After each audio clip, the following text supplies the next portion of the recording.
Hello, everyone. This is the Rekindling Soul update. I am joined by two very special guests, right?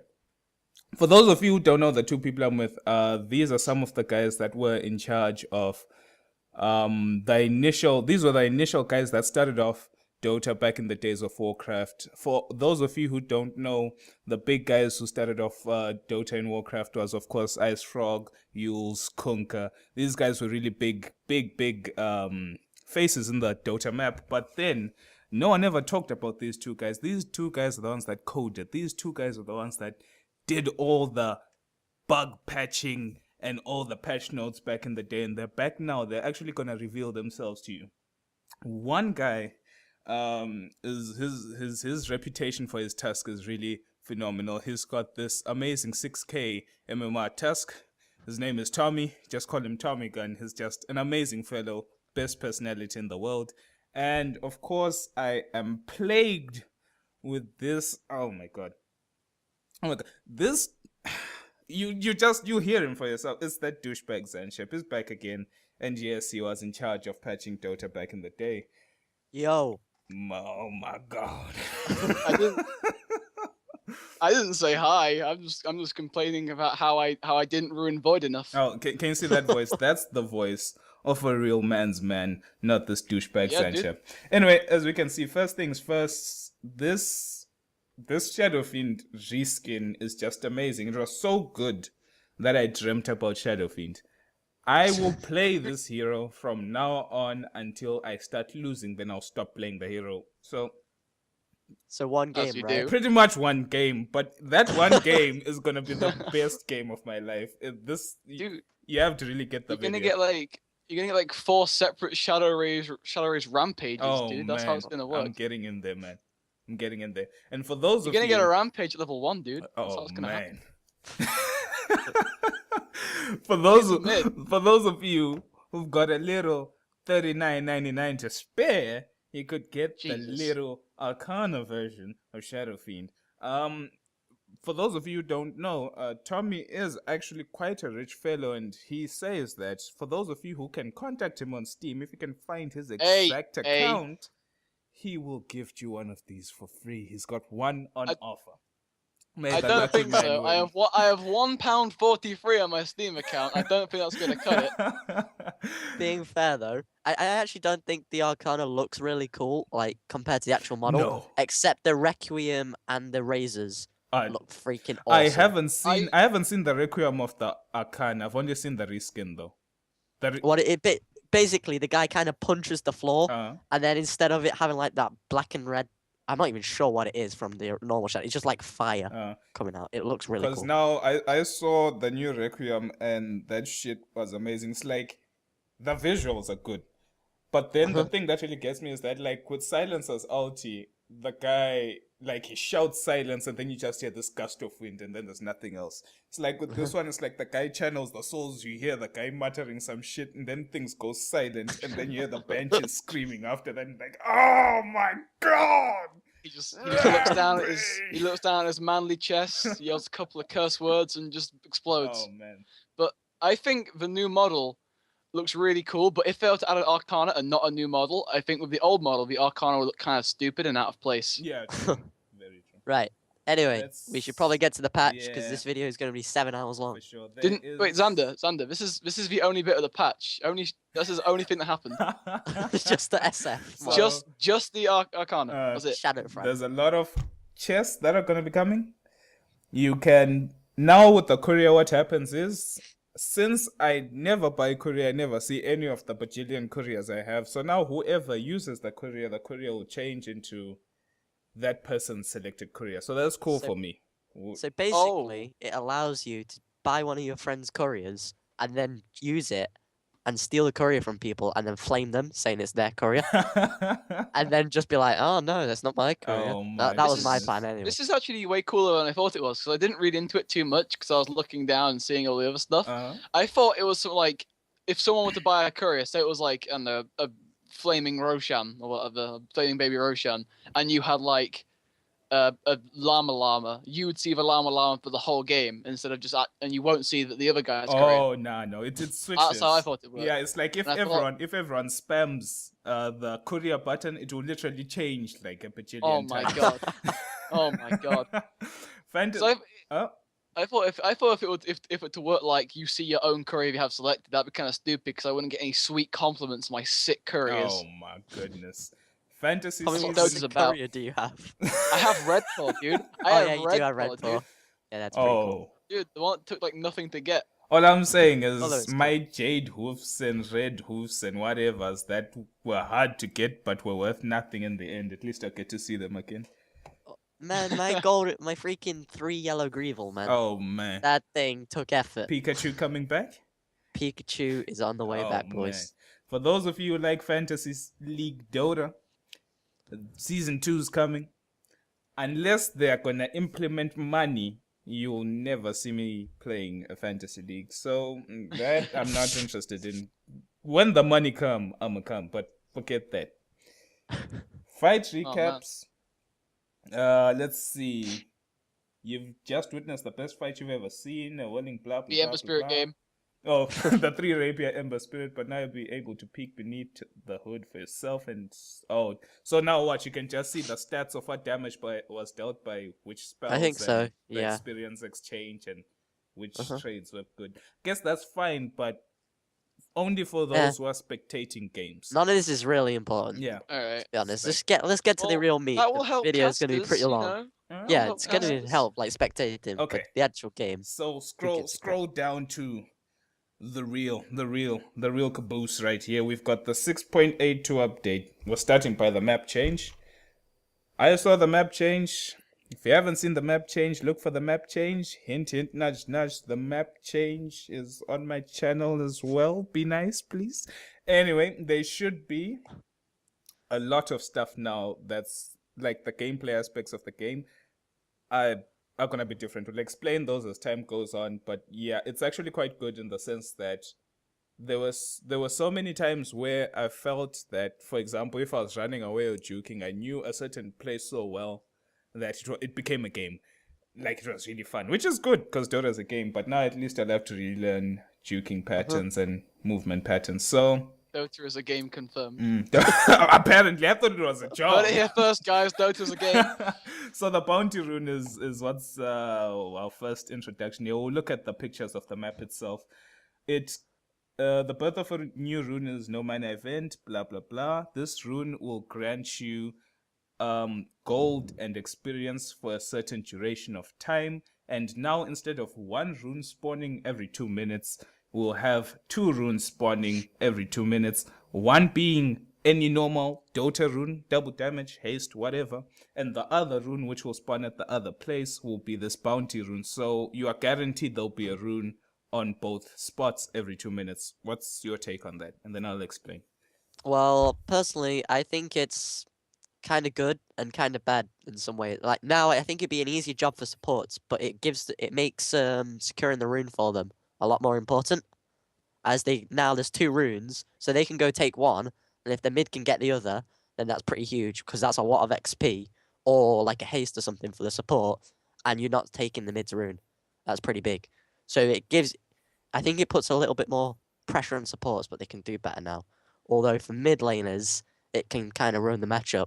If they both just get a rune, you can kind of just nullify all the damage you've done because they get a rune and then get a full bottle, and then it's fine. Mr. Tom?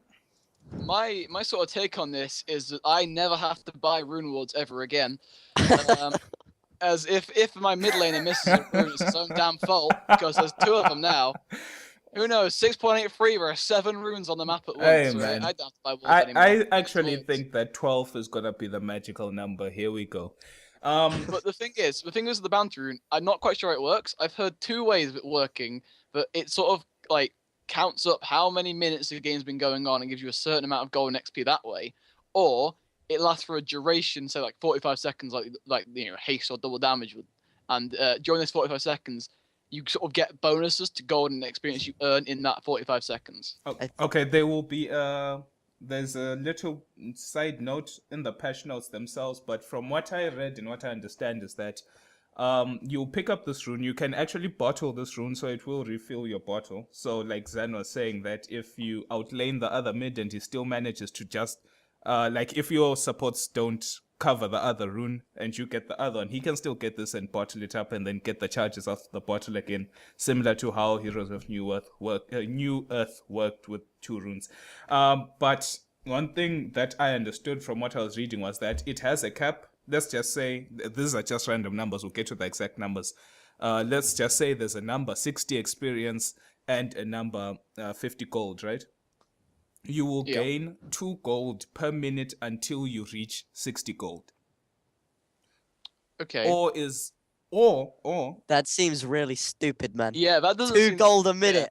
2 gold a minute, the dude. wording, That's Hashtag 30 support minutes. life. Hashtag support life. support life too strong. Oh, listen, there's that, or during the duration of the rune, it will sum up to 50 gold.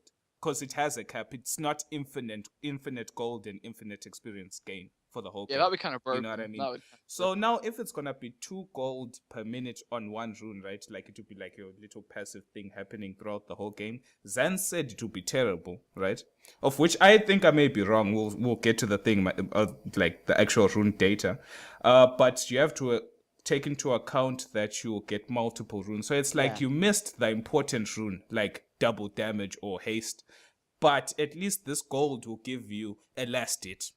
Get another one, that's another last hit you missed trying to refill your bottle without going back home. So it's like when you lose your lane, you're not as screwed as having to run all the way back home. You can actually just get this and get a last hit in the process of running to get that rune and saving yourself.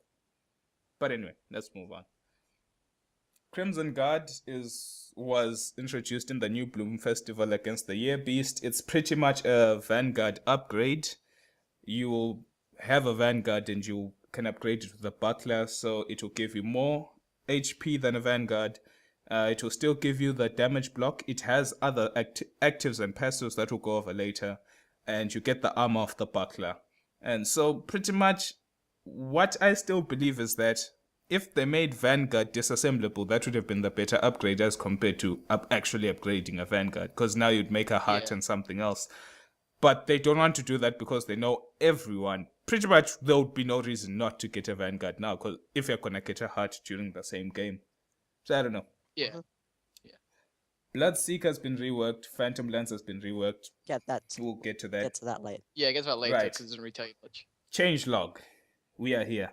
The fountain area is now at a higher elevation. The reason why I think they did this may not actually be the actual reason, but this is a League of Legends reason, even though no one really likes that game in this chat.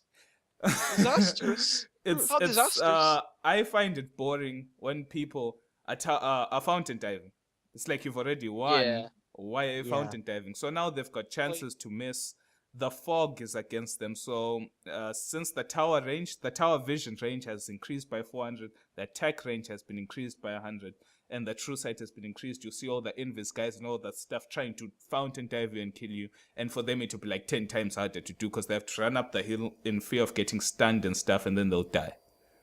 That's my personal reason why I think so. I don't know why else they would do it. That's why I think as well. Yeah, I think this was needed. This was definitely needed because you could just get late game. So you're getting stomped all game, and a 6-slotted PA just walks into your fountain and gets many rampages and doesn't die. It's kind of obnoxious. Yeah, true. Yeah. And it usually lasts for like a long time. You could have found another thing. Reworked terrain. This is the write-up of the terrain, but they actually put in photos. So I think we can actually just look at the photos and talk about those. It's much more fun that way. I'm hovering over the first photo right now. This is the bottom rune spot. As you can see, where my mouse cursor is now is where the old ancient spots used to be. And above, which is where Roshan is now, the new Roshan location. And just above that, you can see where the Dire Ancient spot is going to be. The camp size of the Dire Ancient spot is actually going to be much smaller than it was in the past. I would believe that the Radiant Ancient spot is still the same, unless one of you guys can confirm otherwise. That's what I think. It's still I've the not same. seen anything other. It makes no sense to change it because why would they change it? There I'm would pretty sure it's the literally be same. No reason. It's still the same. So the Dire one has become. I wouldn't know the exact metric, but it's more like the Radiant one. So if you're caught out of position in your ancients, it's harder to like run away and stuff like that. Of course, there are other implications, but that's just my take on it. Like, for example, if you're found ancienting in the Radiant side, it's really hard to escape if they're gonna pincer you from like 2 out of the 3 locations. Yeah. And now where Roshan used to be is a step that forks out to the mid lane, the dire mid lane, and steps that go to the secret shop. So you have to consider that now it is slightly, bear in mind, slightly easier to get to the dire secret shop if you're Radiant, because back in the day what would happen is the only way to get to the secret shop is either you run up the mid lane, of which people will already know what you're going to be doing, or you would go around the side through the ancients, through a small little gap which is on high ground, so you don't even see where you're walking, into an open field where everyone could be waiting to kill you. Could just go to the Roshan pit. Yeah, that as well. But the thing is, if you're buying inside the Roshan pit and then they come in from behind you, now Yeah. you literally have no escape. So it makes Radiant easier to penetrate the dire ancient place. That was my take on it. It was still scary going shopping in the Roshan pit before just because of the fog. Yeah, true. Like Yeah. you could just, and think you're standing next to a massive like hench monster, and you just let me just buy a goddamn like ring of regen. Let me buy a ring of regen. Sorry, Ring of sorry about that or whatever. And it's like, and then like all of a sudden, Faceless Void jumps in, gets a 17-man chrono, and wrecks your entire team. Oh man, them 17-man chronos are usually the highlights See, of my I life. think one of the big things here as well is now it's easier for Radiant to scout Roshan. Mm-hmm. because Actually, it's much close. Like they can like Venge could scout Roshan now. Yeah. if it's on the If she's- Radiant. Like if it she's throw standing the by wave the of terror in. stairs. Yeah. Yeah. Whereas before it was kind of hard to reach, and lots of people couldn't properly scout Roshan. And I know a lot of Dota players might be angered by this, but this new setup of Roshan is actually very similar to how the League of Legends setup is. Like the way they set it up such that both high grounds from both opposing teams lead into like the river opening, and then they all have to walk into Roshan without like it being stuck to either side. Like back in the day, you knew Roshan was Dire's property, you know what I mean? But now it's like, Yeah. this is neutral property in an open space. Anyone, you can fight around Roshan, in Roshan, or away from Roshan, similar to how League of Legends works. Which is, it's okay, I guess. Thumbs up to League of Legends for balancing that. Technically, could this be like an anti-mage nerf? Okay, because you know Okay, how here we like go, here we go. anti-mage, you'd always jungle the Radiant jungle, Yeah. and you blink, and then you blink into the ancients. Yeah. But now you can't do that. You- Is that like a kind of very small indirect anti-mage Yeah, well, nerf? now he'll have to like run into the river, then blink across, you know what I mean? But then Yeah, he can still do it, but it's more dangerous. Then again, you can blinks see are by words. level 4 blinks are 5-second cooldowns on them. But Anti-Mage Yeah, doesn't but need you can to be walk- seen by Anti-Mage words. doesn't need to walk a step in the entire game, right? If you play like a complete man like I do, you don't need to walk. Oh my Just Play press goodness. W. support anti-mage. Dude, Dude, no one support listens to Anti-Mage you. is legit. Oh man. Shut up. Blink day gone too strong? Yeah, dude. It wasn't even that. It was Blink, Ring of Regen, Boots, and Wards. Oh, And then we man. lost. And then we all lost. Next picture, we are looking at the Dire offlane, right? As you can see, to the left is still the Roshan pit location and the ancient spot that we've been talking about. But then now they changed the configuration of the trees to the left of the tower. The ones on the right of the tower, to me personally, still look the same.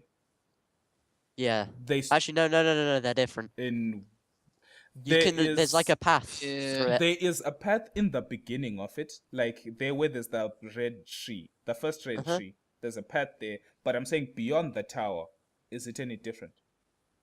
like- It looks a little, maybe. I'm like- not quite I sure. It's think- kind I of hard think to it's see a because it's little all lit up. different. Yeah, Maybe- true. I- Because Yeah. it's like in the old map, if you walked beyond the tower, there was the place where you could turn to your right, but then it didn't Uh-huh. link up to that path on the top right of the picture. Yeah. So it sort of looks the same, but I know I'm not sure if that like is another passageway there, and like you can't see the opening because of that like little flag overview. thing. yeah, but Or either way, that's not really the important part. The important Uh-huh. part are the trees to the left. Now, what happens is the how can I say this? The offlaner has more ways to escape and easier ways to access his own secret shop, but also that means that there are more ways to gank the offlaner. uh-huh, But and run away. and run away. But Yeah. the the good thing for me, which I kind of like, is that Pudge cannot hook you from underneath your tower anymore unless he walks into that pathing. It's like he can't stand. It's like he would have to hook you in that pathing, which still means you can run away from him. But back in Yeah. the day, if he was in the ancient spot, he'd hook you there, and then you'd like have to run all the way around past the of which you'd be dead by then. So I have an idea, guys. I have an idea. Oh god.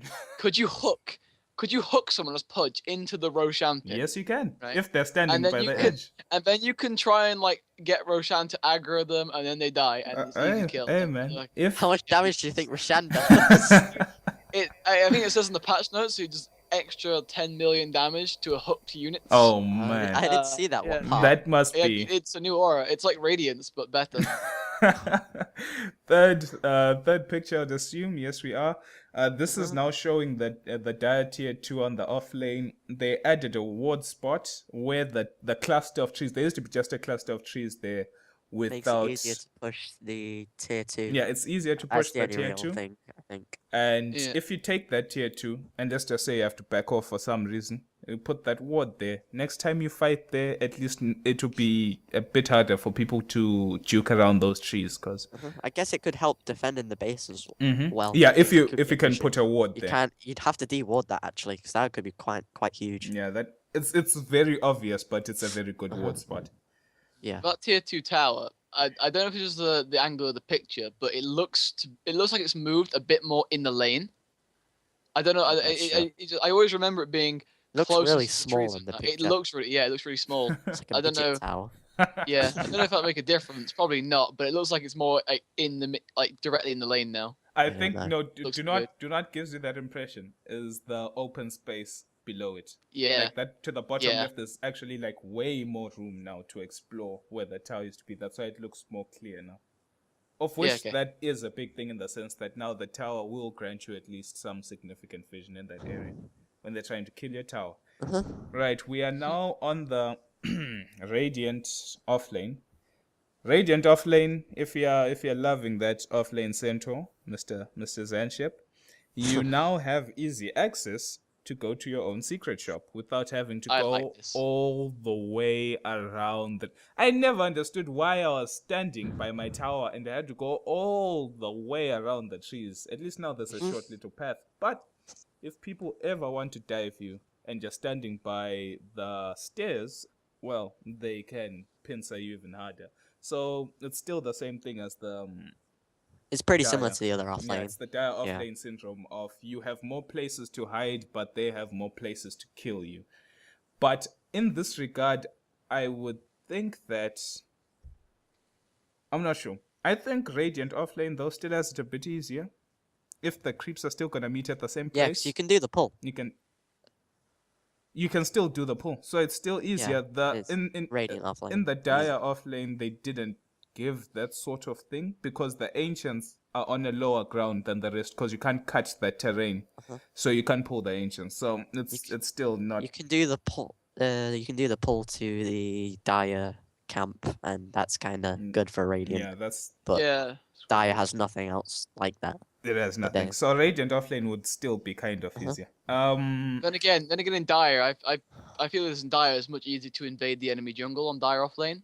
So you can sort of like if you're playing an offlane Oh. like Bat Rider, you can sort of get up in the jungle and steal XP from like supports who are pulling through. Yeah, that's actually a You- valid yeah. point. Yeah, that's true. Especially with the new tree line things. Yeah. Which we'll come And to in a a minute. point we mentioned earlier about the Radiant Ancients, they definitely look to be in the same place. Yeah, Yes. yeah, And trained to be altered. definitely. So yeah. Now the picture underneath that shows us the old uphill spot that was next to the Radiant offlane tier 2. I think the only reason this is highlighted is that you can actually put a ward up there. Yeah, it looks like there's a lot less trees around it. Yeah, Less trees, and you can put a ward. It's like you could place a ward on the base of that hill Yeah. to see what's going on in the offlane, but you couldn't actually put a ward on top. So now with less trees, I would assume they mean you can actually put a ward and actually get vision of them going to their secret shop, to their offlane, and retreating. I'm just wondering, could you get a slight angle of vision on the Ancients? Because it looks like you might be able to if you angled the ward correctly. but I think if don't- you get the ward right on top, you should be able to. because Yeah. with this perspective, the fog fades right into the ancients. Like you can see the ancients, then the fog is there. You know what I mean? Yeah. But it still suffers the same problem as that new ward spot in the off lane, is that it's very obvious. If someone suspects, then they will do something about it. It's easy to take care of, but if it's there. It's not like there's any other ward spots you'd have to check by. Yeah. It's just that. Just that one, you can get a gem or sentry or something, make a plan. Now on the Radiant safe lane, which is still the Dire off lane, they rearranged the trees. The trees are no longer a solid mass. So now if you are the Dire off lane, we had said that your life is harder than Radiant off lane. You can now invade if their creeps have drawn back to the tower, for example. You can squeeze your way into the jungle without taking obvious routes. You have just a few more places to hide and sap experience. Also, if the Dire offlaner places a ward in the jungle, there where the supports usually stand to wrap around and gank, they're usually seen. Now it looks like they can hide in those trees and make a surprise gank. You know what I mean? Without It looks like it'd be quite hard to hide because it seems very open. Yeah. For hiding, it seems like there's a little bit of fog which I think you can just make out, and that's about it. But on the strip that's going through like the middle of it, if I definitely think like any like major ward in the Radiant jungle should be able to see that. Yeah, that's true. I don't know. Like where the banner is, I think where the banner is would be a good. See that banner on the tree? I think that would be a good place to stand if you're trying to gank as a support. Definitely. And another thing is that since we're saying that it looks very open, the nice thing also is that it's multiple paths. So during nighttime, there'll be multiple fogs there, so it's easier to make a plan. During the day, Do some juking. During the day, it's really open and bare. But at night is where that place really shines in terms of juke spots and hiding for people. And the last image here on the map changes is the Radiant shop. Big. It's just more open. Yeah. That's pretty much again, it. But people used to be able to hide and TP out in that spot, so if it's a lot more open, they might get caught. Be like, able to You get can back. do it in the other one. True, but it's situational. My question is, can you still cut those 3 trees and walk around? Like, It looks like you might not. Yeah, even it have looks to. like. I'm not sure though. It's hard to see. let's see if I can think get you an might- angle from another. No, all these pictures cut out. But anyway, if you go into the test client, you can try that out for yourself. I'm not sure because it looks as if the ridge starts where the trees end. But this angle could just be dead, you know. I'm counting 4 trees you need to cut through to get out. That's what. True. I'm counting Yeah, 4. because 4 stuff. one tree was kind of too easy. If Yeah, it's dude. 2 trees, then you have to either lose 2 tangles or die. So it's okay in that regard. Pay the price. Pay the price, man. So added bounty rune. Let's go to this thing. It says grants 50 experience plus 5 per minute and 50 gold plus 2 per minute can be bottled. So I think I was kind of on the mark. So it's like you get an instant boost of 50 experience and 50 gold, which is that last hit that I was saying. And then from then on, every minute you'll be getting plus 5, plus 5, plus 5. But I do not know for how long. How many minutes? 2 minutes? I don't know. 10 minutes? If it lasts the entire game, I'm gonna have to bring the question: does it stack? with other That's- runes? that's- like could you stack the bounty runes and get like 10 gold per minute or That's- 15 gold per minute? That's what I was saying. It could be possible that if it does stack, that means that, for example, if I'm in the team that's lagging behind, I'm the mid hero. Yeah. I could ask my supports when they watch the runes to save that one for me so that I can get as many as I can and try bounce back to be the same level and hopefully same gold as the other mid. But also, if you're on the leading team, I would be tempted to give all these runes to the supports so that they can get their Yeah. big items up, their eggs and I force think- staffs and blinks. I think this room was added to sort of deal with like farming carries in the current meta. You know how the current meta just death push, Yeah, take yeah. towers. Other Yeah. things have Like dealt with that though. farming carries, like true, but I think this patch is mainly try to nerf it quite a bit. But I think this helps for like the farming carries catch up a bit, but it could also help roaming support to a bit Yeah. less XP in the mid game. And a nice addition here is that now, instead of back in the day, if you never picked up the rune, that's it, that rune would be there until someone took it. Now the runes are replaced. So that guarantees that you'll have a fresh set of, like if no one picked up the double damage, maybe there'll be a haste, whatever. And also in the situation whereby, let's just say someone took the bounty rune and left the illusion rune that side. If it was the old situation, there'll just be an illusion rune forever until someone took that illusion rune without any bounty runes spawning. So now at least there'll always be a bounty rune. Pretty much that's what it's saying. Denied. I can see that. I can see that screwing people over when it's like 58. It's like three. I don't know, like it's 58 seconds, and you see a regen rune, you're on low health, and as soon as you get to it changes. That's actually very terrible in that regard.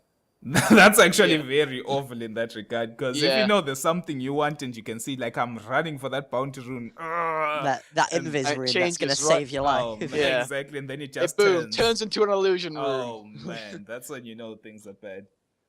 Or a bounty. No one wants. At least you got more golden experience for your death. I guess. And so did they. And so did they. Right. Denied creeps now give less experience, 50% experience instead of a constant 36 per unit. Initial creep wave from... Initial creep wave from 140 experience to 113 if the creeps are denied. I think the reason why they changed this is there were sometimes, let's just say... let me try to think of a situation. I am Pudge against a Viper, losing lane, whatever, Obvious. right? I am denying the Viper, but since the Viper is a ranged hero, enjoying himself, he's out of danger. And he's only losing 36 experience for the one time I can actually deny him if I'm lucky, you know what I mean? But now, the creeps, let's just say I get to deny creeps, he gets less experience if I ever do deny him. And also, since it's 50% and not 36, it means that when you get hit by mega creeps, even though people won't be denying each other during the mega creep phase, or if they've taken a Rex in a certain lane, that means those creeps, they grow in power and they give less gold and experience, right, to whoever kills them. So... I don't know. If the enemy opposition keeps on denying their mega creeps every time you try kill them, that means you get less and less and less, but that doesn't really matter at that stage of the game. It's more in the laning phase, really. Yeah. So, first... Next bit's bonus area of effect XP. And that basically, the actual thing looks kind of complicated, but it's basically, if the people are further ahead, and you're behind, you get more XP when you kill them. It's the same with the god. It's basically to just promote comebacks. It's the easiest way to explain it. Comebacks in hero levels. Yeah, because back in the day, you'd get like 1,000 gold, but you're still level 10, and the guy is still level 18. It's like, okay, I still can't kill you again if a next fight were to occur. And like Zan said, but I think the bonus gold situation is kind of different. Because back in the day, like I said, you'd kill someone and like if they had a big spree, right? They would give you like 1,000 and something gold and you'd be like, oh, I'm rich. And now you get less though, because it says in the last sentence, it says the gold for ending a spree is in turn reduced from 125 to 1,000 to 100 to 180. I mean to 100 to 800. So it's not that big 1,000 gold boost that you get. Gives you less hope, I guess, if you're losing, but hey. You get more experience. Whatever. I like the idea of promoting comebacks because... It's depressing when you just get wrecked. Yeah, it's depressing where you have 6 towers down at 15 minutes. It's like, they have like 1 million more gold than us. Why are we even trying? Let's just sit in base and end. Pretty much. Like, that's meta. Now, this glyph change right here. When I saw this, I swear, I jumped through the window. And then I had to like go to my neighbors and then ask them for the spare key because I couldn't go back in. But anyway, this is nice because there have been many times, for example, in the safe lane, I tell my support to pull, but then they pull at the wrong time and I'm up against 2 waves. I'm last hitting 1 wave behind the tower while the other wave is attacking the tower. Then I can just fortify for free. Even if the pressure continues and they take the tower, I still didn't waste the fortification for when the fighting actually begins because it will reset if I lose that tower of mine if I'm on the safe lane. Also, if they're 5-manning like crazy, and let's just say mid-tower guys are like, oh, mid-tower's lost, whatever. You can just glyph it to delay them a bit more. Yeah. Yeah. But then, It just stops 5-man yeah, quite a Yeah, bit. and more importantly, it stops. I don't think it will stop like how Jakira is popular at the moment. Put like Yeah. chip damage. It won't Mhm. stop people heroes like Jakira who do chip damage, Jakiro's but good. it will definitely stop Death people like Death balls. Prophet, Yeah. Pugna maybe, Yeah. just Death general Prophet 5-man Death Ball, and is it kind of also first Death means Prophet. that they can't just rotate lanes like, oh, we got tier 1 top, let's go mid, then bot. yeah, They yeah, have yeah. to. They can't do it for free now, whereas they could before. Which is, I think, is a buff to us because we like to kill people, then forget about towers, then lose. Yeah, dude. That's how games are won. Yeah, and also there've been certain situations whereby, let's just say we are on the dire off lane, not dire off lane, we are on the dire safe lane, for example. We took the tier 1 a long time ago, and we want to go for the tier 2. As we're clearing the waves slowly, trying to get to their tier 2, they're already by our tier 1 mid, and people have to make that decision. Should we go back and defend, or should we trade our tier 1 for the tier 2? But since, like maybe their fortification was refreshed, right, for losing their tier 1, and maybe let's just say they used it for some apparent reason, you can now go to that tier 2 and fortify your tier 1 and your tier 2 towers to trade for their tier 2 tower. Uh-huh. So you can now make things like that. Tier 2 armor has been increased to 25. Stop death ball pushing crap. Tower Make it harder bounty to gold take. for destroying tier 1, tier 2, tier 3, tier 4 has been reduced by the numbers said. I Denied love is that. 50%. I absolutely love that. I absolutely love that the bounty decrease because it prevents tower snowball like what everyone does at the moment. Yeah, definitely. Pick a Death Prophet, you snowball towers, your team gets a large influx of gold, and you're ahead and they're behind. And it's GG. Pretty Yeah. much. So And, like, let's say someone's got like a 20-minute Heart of Tarask, like, I don't know, and 2 other items and stuff like that, like a Yule's Heart of Tarask on the Death Prophet and like 18 minutes, and that's because of all 6 towers are down by that time, and the enemy just have like, I don't know, boots or a soul ring or something like that. 'Cause they've been getting like continuously 5-man gank, the towers being taken. It's horrible for everyone involved. yeah, true.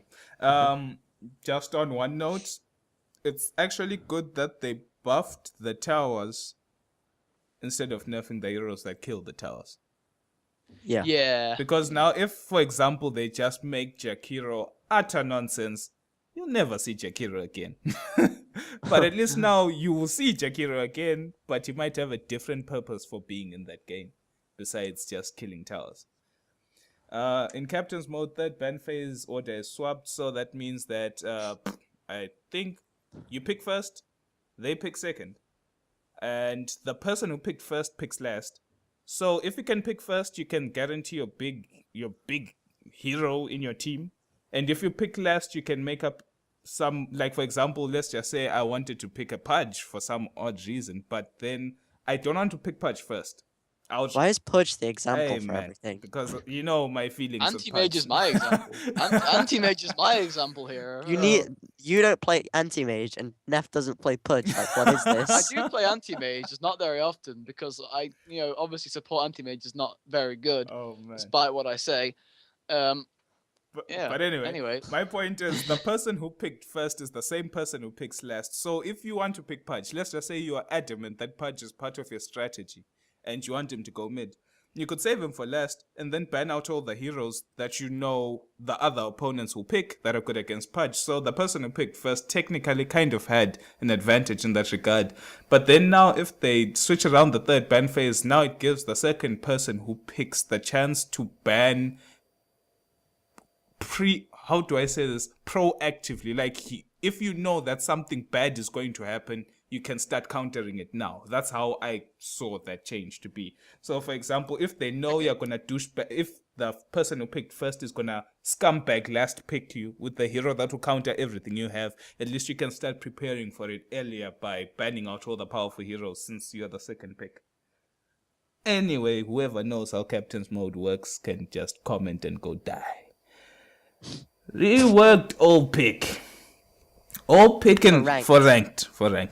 Thank goodness it's for ranked. Oh, but now it's pretty Yeah. much like a semi-captain's mode whereby each team has these there's a 35-second strategy phase, i.e. people saying, I'm mid or feed. Suka, Suka blood. Suka. People Go like, die your mother. but I don't see the point in this because you can discuss strategies, but they're still gonna pick Pudge. Exactly. Like, That's the thing. I mean, you already have a Right. Tinker. They're still gonna So pick like Pudge. we got the like, strategy sorted out. Like as soon as it comes in, random. Right. Oh, God. orange, you go support. Blue, go carry. I'll go mid. I don't know. Green, go safe lane farm, etc., etc. And then they pick like Pudge, Tinker. No Storm one's gonna Spirit. pick Tinker after this patch. Oh man. man, Don't be yeah, not after this stupid. patch. to be Actually, fair. I've actually got some stuff to talk about that when we get there. But anyway, after the 35-second strategy period, now the teams will take alternating turns picking. Each team has 30 seconds to pick. So let's just say maybe I'm not sure if it's only 2 periods. Like you pick, I pick, we play. But how I understood it is, let's just say No, I think team it's one guy is like, one I'm pick. ready. You know what I mean? I'm Mhm. ready. He picks. And then it goes to the next team. Other guys like, I'm ready. He picks. And then they do it like that until they make all 5. I think it's like that, but you can still. I think it is. It's basically, you take it in turns to pick, but you can pick whenever you want. It's just if you don't pick in your phase, it's everyone starts losing gold. Oh Oh, man. yeah. If you've And not it picked. says that. So you can pick whenever you want still, Uh, but it's just someone has to pick yeah. during this 30-second phase, and if no one does, it punishes you. Yeah, it punishes. Stop the counter picking. I think there was a part that said something about if you're like adamant, you lose gold, and then additional notes. It's here. If a team has not picked and continued losing gold for more than 30 seconds, a player that hasn't picked will be assigned a random hero. That's the thing. So you lose gold, and then they'll just give you something you never wanted anyway. So that's. Well, I'm never gonna climb MMR ever again. Hey man, MMRs for the strong people. Ages of the Immortal. You have 1 minute less with the Aegis. This is funny because back in the day you only had 5 minutes. Then they made it 6 minutes. Now it's back to 5 minutes. This is the Went to 10 minutes for a while. maybe, who knows? All I know. I'm pretty sure it was 10 minutes for most of the time I I played. don't think I was alive when that happened. Yeah. This is the Spectre syndrome of giving something, taking it back, giving it, taking it back. Hey man, who knows what's going on? Roshan slam area of effect the damage is increased by 100 and the slam area of effect is increased by 100 and the slam damage increases by 20 every 4 minutes. To be honest, This is a nerf. This is a nerf to jungle to people who can solo Roshan like Lycan and Nature's Prophet because it will just kill all the stuff. Doing what. but only them who have summoned units. Because Roshan Yeah. will never slam for one person. That's why I was like, it would only hurt them Ursa buff. in the beginning though, because if you think about it, like Lycan's wolves get the big regen when they finally hit level 4. And last time I checked, slam is magical, not pure or physical, right? So it's like they'll get hit. Let's just say it's been like I don't know, a couple of minutes into the game, and the slam damage has increased by 80 because of the 4-second periods that have passed. Maybe it does like 300 damage. So the wolves won't die. You know what I mean? Maybe No, but it's- one it's treant will more- die. The reason why I'm saying not Treants this patch. The reason why I'm saying it is I'm not really concerned about like Lycan wolves taking damage because they won't take anything from it. Lycan himself. He'll take a lot more damage. He'll take a lot more damage than he normally would have. Which, like, if your enemy team is scouted out Roche and it says Roshan has fallen to this team, and they then go instantly and get him. Yeah. But Lycan is on such low health, he's not going to be able to do anything, and that's an Aegis wasted. Yeah, true. That, and also like if you are gonna like 4-man, 3-man, 5-man, 10-man Roshan or something, and the slams, well, they are chasing you. You know what I mean? There's that we need to kill Roshan now. They're entering the pit, and then he slams. That could kind of affect things. Rampage. Roshan. Get ready. That needs to be a thing. Right now, this is something that when I saw, I was like, it kind of makes sense because the Hellbear Smasher is actually the worst creep to dominate in the whole freaking game. I think it's like a Doom nerf, sort of, as well. Oh, Because Doom would always just take the Centaur Conqueror a lot of the time for a stun. Mm, Is that or he gets the Alpha Wolf? right, But now he only has the stun and he doesn't have the Swiftness aura right. as well. So it's sort of a Doom nerf as well, because Doom was pretty strong. It's a Doom nerf. In that regard, yes. Uh-huh. And also, you could think of it like this. It's good to have a stun. That's true. So in this regard, Doom will have a stun from the centaur, but not have the attack speed aura that he can give his Yeah. allies. But if you, as the Doom, have mana, the help is smash, the actual smash ability does more damage than the stun. And now you have that nuke plus attack speed. So yes, it's bad to not have a stun, but it's not like the end of the world. You know what I mean? It's not like Doom is just going to like delete from Dota. But Yeah. now also for people like whoever plays Enchantress or Chain or whatever, you actually now have a reason to get this, because there was literally no reason to get a Hellbear Smasher if there was a Centaur or the big Hadouken Satyr or something. You know what I mean? There's literally, because this thing, it's beefy, yes, it's got a lot of HP. Tomatoes are strong, man. Man, tomatoes are too strong, but then it's like Oh man. that active ability had a long-ish cooldown. It was they would have to be very close, and the creep was very slow. So now at least it's got a movement speed buff. Actually, this is good for Enchantress and Chen, because now you can actually have that creep, the bad creep, now actually is going to be part of the arsenal because it has like a lot of HP. Well, for Chen, Oh, I'm not sure if he'll be part of the well, Arsenal. Chen, Not I'm- anymore. We'll get to not it later, anymore. man. Oh man. Oh man, all I'm saying is time to learn how to play Chen, boys. So now actually they made the centaurs, the big centaur and the small centaur, their attack speed, the time of attack is improved. So they themselves attack faster since they don't have the attack speed aura anymore. And then the Hellbear Smasher and the small Hellbear dude, they hit a bit slower since so it's just to rebalance the attack speeds of both neutral creeps. Dark Troll Summoners insane. The ensnare duration is increased by 0.25 seconds. This has to be one of the best level 1 gank neutrals in the game. I don't know why it's buffed, but I love it. It's 0.25. I mean, It's not huge. Usually It's if, good though. let's say an Enchantress is coming around to gank like the safe lane or whatever, like I don't think that extra 0.25 is going to make much difference because they're probably going to die anyway, right? If someone's ensnared for 1.5 seconds, they're probably going to be hit with a follow-up stun or something, or just general nukes to kill them. Yeah. I don't think it's going to have much of an impact, really. The I mean, reason it could. The reason why I say it's big is because if you look at someone like Vengeful Spirit's stun, that stun's time scales in those 0.5 seconds. You know what I mean? But it's a valuable stun. And now, if this is going to be a free ensnare that you can get at level 1 with the Enchantress to go gank, and it's ranged, there's no other jungle neutral creep that can stun or lock someone down from range. And if you've got that extra 0.25 seconds, it will make up for the time you're trying to get the troll into position since it doesn't have boots. You know what I mean? So it balances it out. The Satire Banisher now, this to me, my hands are up. Because I've always wanted to use the Purge on this creep, but then the range is so low, then they go on and increase the range. And it's now like, if you're Doom, why wouldn't you want a Purge? Like, Purges are really good this patch as well. you can dispel a lot of things now. So this Banisher I would devour in the early game, because it's now a slow-handed dispel. And also the creep itself now can be picked up by Enchantress or Chen. Well, Chen is on another level now. But anyway, Enchantress can pick this up and start purging people with it and slowing them and killing them. It's good. It's got more HP so it can survive.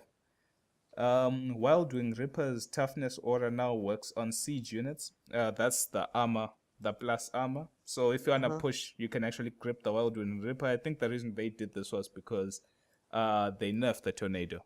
I think the vision that the tornado granted was nerfed, so because people would just push or kill neutral creeps with that. So at least now it can help push in another way.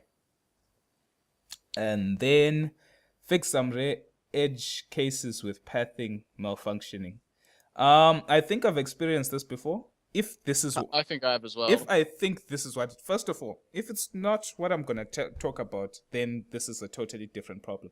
There have been some times, for example, when I'm trying to juke around impassable terrain, like high ground, like there's a high ground next to me or something, and I want to run around it, and then I click on the opposite end, And then the guy sometimes either kind of stops as if he got stuck and then he changes direction, or he just tries to pass through the impassable terrain and then it's like, no, you're walking to nowhere and then you have to refix yourself.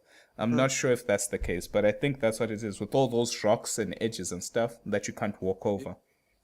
Game's trying to enforce some sick juking Hey action now, man, dude. there's gonna be heavy jukes. I am all for it. The new tree line, new jukes, good fun. So I only play the game to juke. Like it's pretty much Juking Simulator 2014. There you go.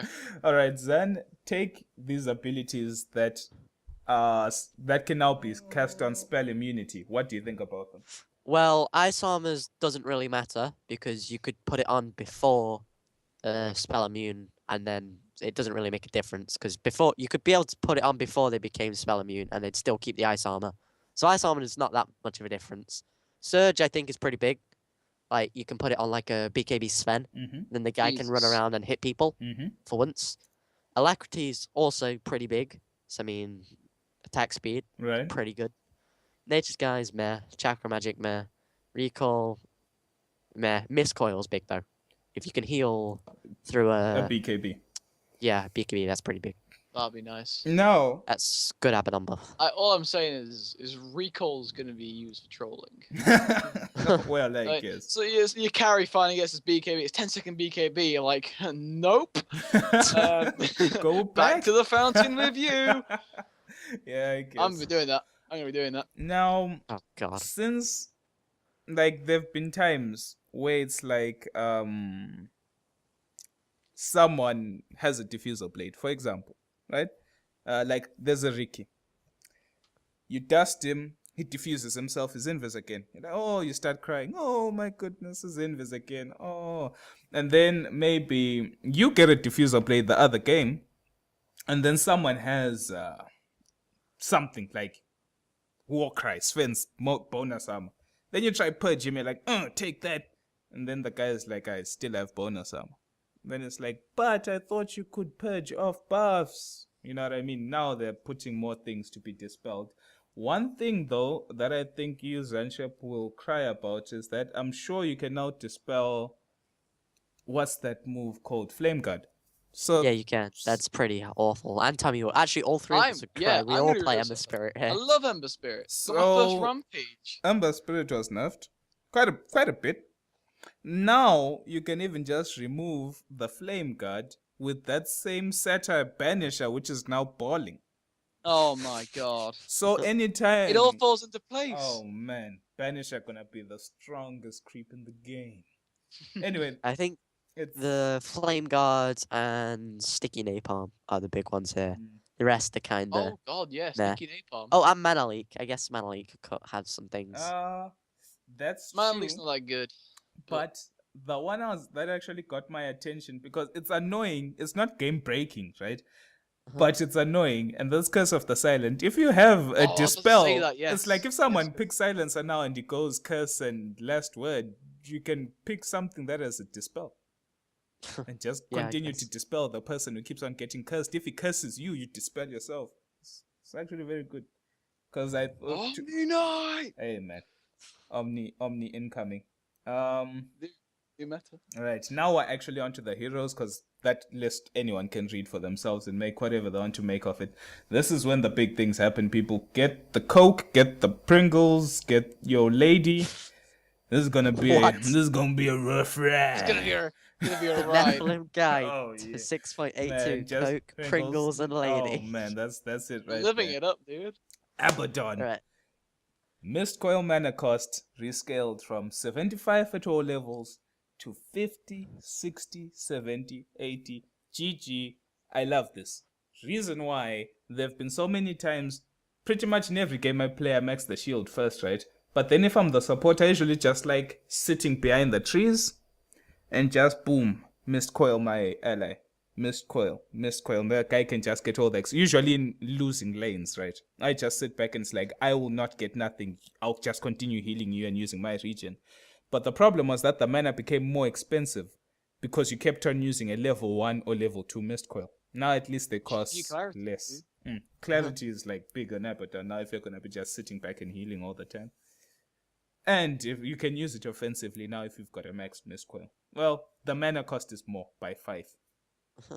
But the thing is, it's only more by 5 at the last level, so chances are all the mana you've been saving before in the previous levels should still be in your inventory. So That 5 mana is not much of a Yeah. difference. So it's And all good. this is an early game change anyway. it's early Like game. it's not going to affect much late game, and the mana even though you're using more mana late game, you generally have more mana late game. Yeah. So it doesn't, especially if it's just more by 5. It's not really all that big. Yeah. Xander, please talk to us about our dear friend Alchemist here. Well, it gives more negative armor, which so that's like a pretty good for it. But there's actually some things like down below because there's like some more extra kind of patch notes underneath, Right? and it's changed Alchemist's thing from composite damage to physical. Right. It's now physical, Ooh.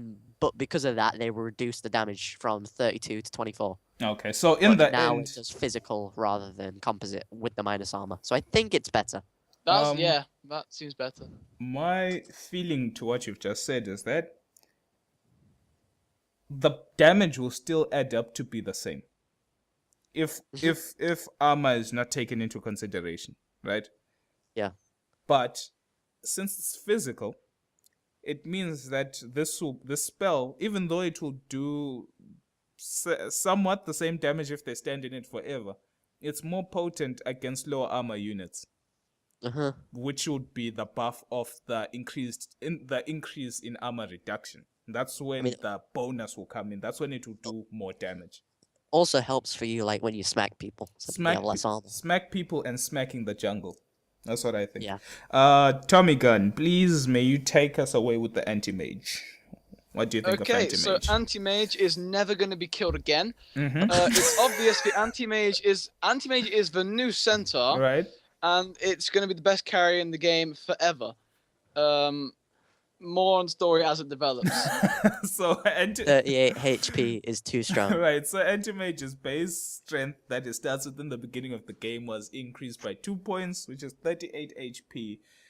Which For real, is that's fun. That's good. I like that. think It's about it like basically nothing. no, think about it like No, this. but it's I like it. I like it. Think about it like this. Let's just say you buy a stout shield, salve, and a tangle, right? And 2 GG branches, right? Now this means when you start the game, you've got a stout, tangle, the salve, and 4 GG branches. That's what this means right here. This guy has got enough HP for Africa. That's what I'm saying, bro. He's just gonna. Oh man, too tanky. I'm not even gonna question that. X. Bracer X. gaming. Right, so X's counter Helix's chance to activate has been increased from 17% to 20%. Culling Blade no longer ignores Lincoln's Sphere. So, Culling Blade used to be a dispeller. So, if you grave someone or whatever, they have a Lincoln Sphere to block single target spells, you can still kill someone who's shallow graved. But then X kind of used to remove the value of a Lincoln Sphere. You know what I mean? You spent a lot of gold on that thing, but then one spell still goes through it. Though it's a situational spell, it was kind of a letdown that X could kill you even though your Lincoln's was on. I think the counter helix buff's pretty big though. Yeah, 'Cause, I mean, 3% from that is bigger than you think because it's actually like 20% damage increase. Right. Because, well, it's technically a little bit less, but because the guy spins 17% of the time, like 20% of that is just above 4. So that's 20%. Goes to 20%, so it's actually quite a big damage increase. So you'll notice quite a few more spins, I think. True. I'm still waiting for the day in which the counter helix can be propped by damage over time. Because I'm just going to pick Axe against like a Jakira or someone. Don't think that never day's stop ever spinning. gonna come. That day is going to come, and Axe will be the best hero in the game. Oh man. And I'll spin my way to the fountain. The day that comes, Brilliant. the day I quit Dota. Oh man. Best Man. words. You'd walk past that little neutral camp that does poison damage. And just walk into lane. You walk into lane like, yo, what up? Man. And then you just kill everyone and get a rampage. Right. Easy. Right. Bane. Bane's got This a is new good. agonyms. Still, he had an Aghanims, but this is a newish Aghanims. Now he has a funny Aghanim. Now it's a funny one? Hilarious. Usually there's situations whereby Bane Fiends grip someone, but then the people who are in the position to stop Bane, let's just say don't have any stuns or silences. Let's just say you're a Phantom Assassin, but you had a Basher. You just like run and smash him so hard you hope you bash him and stop the channeling. Now if you try hit him and right click him, you'll be nightmare. It's kind of good. Too strong. I can't wait for entire teams of nightmare enemies. That's gonna be hilarious. That's gonna be brilliant. But my only downside to this Aghanims, why I don't think it's all that great, is because Bane himself should be prioritizing the carries. Like the PA should be the one getting gripped, leaving the Crystal Maiden out of harm's way. You know what I mean? Unless, if this put a nightmare even on spells, then it would be broken, because that means you cannot stop Fiend's grip anymore unless you have like global silence or AoE spells. But that's not the case either way. So it's like, yeah, if you find yourself Fiends gripping the supports, then there's, I don't know, something wrong with that situation in a team fight. Anyway, Bat Rider. More nerfs to the bat. Flaming Lasso cooldown increased from 90-70-50 to 90-75. 90-70-50 to 90-75 and 60. So at the last level, the cooldown is longer by 10 seconds, which is, it's bad. There's nothing good about it. It's not but huge, It's though. bad, but it's not horrible. Yeah. It's not like it Yeah. breaks the hero. It's not like you cry and phone your mama and say, "Mom, 10 seconds too strong." So yeah, so more nerfs to the ganking potential of Bat Rider. Beastmaster. Oh man. Go. Oh Oh man. man, what a guy! Beastmaster, What a guy! What a guy. How manly! How Wild, manly! Wild Axe's damage type has been changed from composite to physical. And then the damage, though, since it's physical, making it more potent now because it's only reduced by one armor type, has been slightly reduced from 90, 120, 150, 180 to 70, 100, 130, 160. So at the final level, it does less damage by 20 on the initial, and I would assume 20 on the return. Primal Roar side knockback radius has been increased, so the people around the person you've roared will move out a bit further. And Primal Roar side damage same as primary target now. Oh, That's pretty good. My goodness. That's nice. I like that. Well, the damage isn't big, but the Yeah, but fact that yeah. it's extra damage is always Yeah. good. Never say no to extra damage. So whether I think Mhm. there's a running theme with all these the primal raw like buffs. All of them, like individually, aren't massive, but they're still really nice to have. yeah, true, very true. Like, they're not game changing, but you'd still you wouldn't say no to it. It's a buff, mhm. you know. Most definitely. The Primal Roar push distance has been increased from 240 to 300, and the Primal Roar side push duration has been increased. But one thing that I can see can end up being a problem with Primal Roar because of the distance increase is that if a fight happens within confined quarters, you might end up roaring in the middle, right? And pushing someone onto high ground and they're safe. That's the only part that scares me. Like if we're fighting in the river and we roar someone and like the other people near him are near high ground or impassable terrain, we can put them on the other side and then they can live. So True, but then again, river fights are genuinely quite messy anyway, Yeah. and don't really go as planned. So that's why people tend to avoid them. Yeah, right. that could happen, and it'd be funny if Yeah, it did. no but one it's goes like, we're gonna it's fight in the something- river. It's like yeah, it's accidental. something I expect to see on like a Dota Cinema Fails of the Week sort of thing as Yeah, a one-off. when someone Like, gets it's not pushed gonna happen onto every game. someone gets pushed onto like Yeah. the ward spot, the common ward spot. It's and not they're gonna be. stuck It's there. not gonna be with the Rubik thing where you telekinesis someone up until the ward spot and never let them go down, and you give them abandons because they don't get XP. And Yeah. you never let them down. You sit there watching them. Oh man. Yeah. Bloodseeker. I had a friend who was really Oh, crazy God, about yes. this. I'm not too crazy about this, but I think it's good nonetheless. So first of all, removed from captain's mode for obvious reasons has been reworked, and they had to nerf the base movement speed, because of the reasons we're gonna discuss right now. So the old Blood Rage, well, they've got the data right here. The old Blood Rage, it was a silence that did damage over time.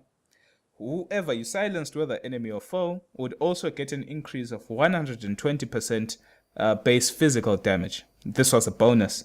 The silence lasted 9 seconds at full duration, and that damage over time was 20 damage per second for 9 seconds. Mana cost was 80, cooldown was 6, cast point 0.4. You couldn't cast it on BKBs or anyone who was spell immune. So usually what you do with the spell is you could either cast it on the enemy casters to stop them from casting spells because the bonus 120% damage wasn't really worth it for them, or you put it on yourself to give yourself insane damage so that you could carry harder. You know what I mean? You'd hit harder. But Yeah. they changed. But it was Huh? overall like the old Blood Rage was sort of like, I don't think it was used how like it was intended to be used, and sort of like it was kind of like it's nice to have, but it's not really a skill you'd write home about. Yeah, it was very difficult to use right at the right moment. You know what I mean? Like for example, Yeah. the time you decide to put it on yourself and you're hitting like for 500 damage or whatever, then someone unleashes a very big ultimate. Then you wish you would have silenced that person. But anyway, things And you have gotta be changed. careful with it because you could put that on like the enemy PA by accident and then give her like 1 million damage, and then Yeah. you all die, and they're like, oh my god, report Bloodseeker noob. True. Uh, So they changed Blood Rage. The new one amplifies all damage taken and dealt, including spells. A hero affected by Blood Rage buff who kills a unit will be healed for 25%. So if you put it on your allies, for example, and they kill someone, they have, similar to what Bloodbath used to give Bloodseeker, where they'll kill someone, get 25% of their maximum HP. Then All it's I'm given out to saying them. is I'm gonna go Ags Refresher Zeus every game, and With- someone's gonna pick Bloodseeker with Yeah. a 40% damage increase. Oh man. dude, That's it's all insane. about Dagon Bloodseeker now. Yeah, man. I actually E-Blade Dagon E-Blade Dagon Bloodseeker. is It's where new it's going meta. to be happening. However, heroes affected by the Blood Rage when killed will heal. So if you put it on yourself or your allies for some reason that you want to achieve some certain goal and they end up dying, you end up healing the person who killed them, which can be a problem. Yeah, but then again, think about this in conjunction with Rupture. Mhm. Like I mean, obviously at high levels, people know that the way to beat a Rupture is to buy a 135 gold item and use it. Now 100 gold, Tommy. Oh man, really? I didn't Yeah. even read that. Mm. Oh man, I didn't even know. Hashtag more GG branches. Oh, There you go. Yeah. But like, you could very easily get a pick off on a squishy support, which is like, I don't know, has a 4-staff or something, and trying to position this like a witch doctor who is trying to position himself for the ult. You could get a pick off on them with Rupture and Blood Rage, and then that's a hero out of the fight, which could have done a lot of damage.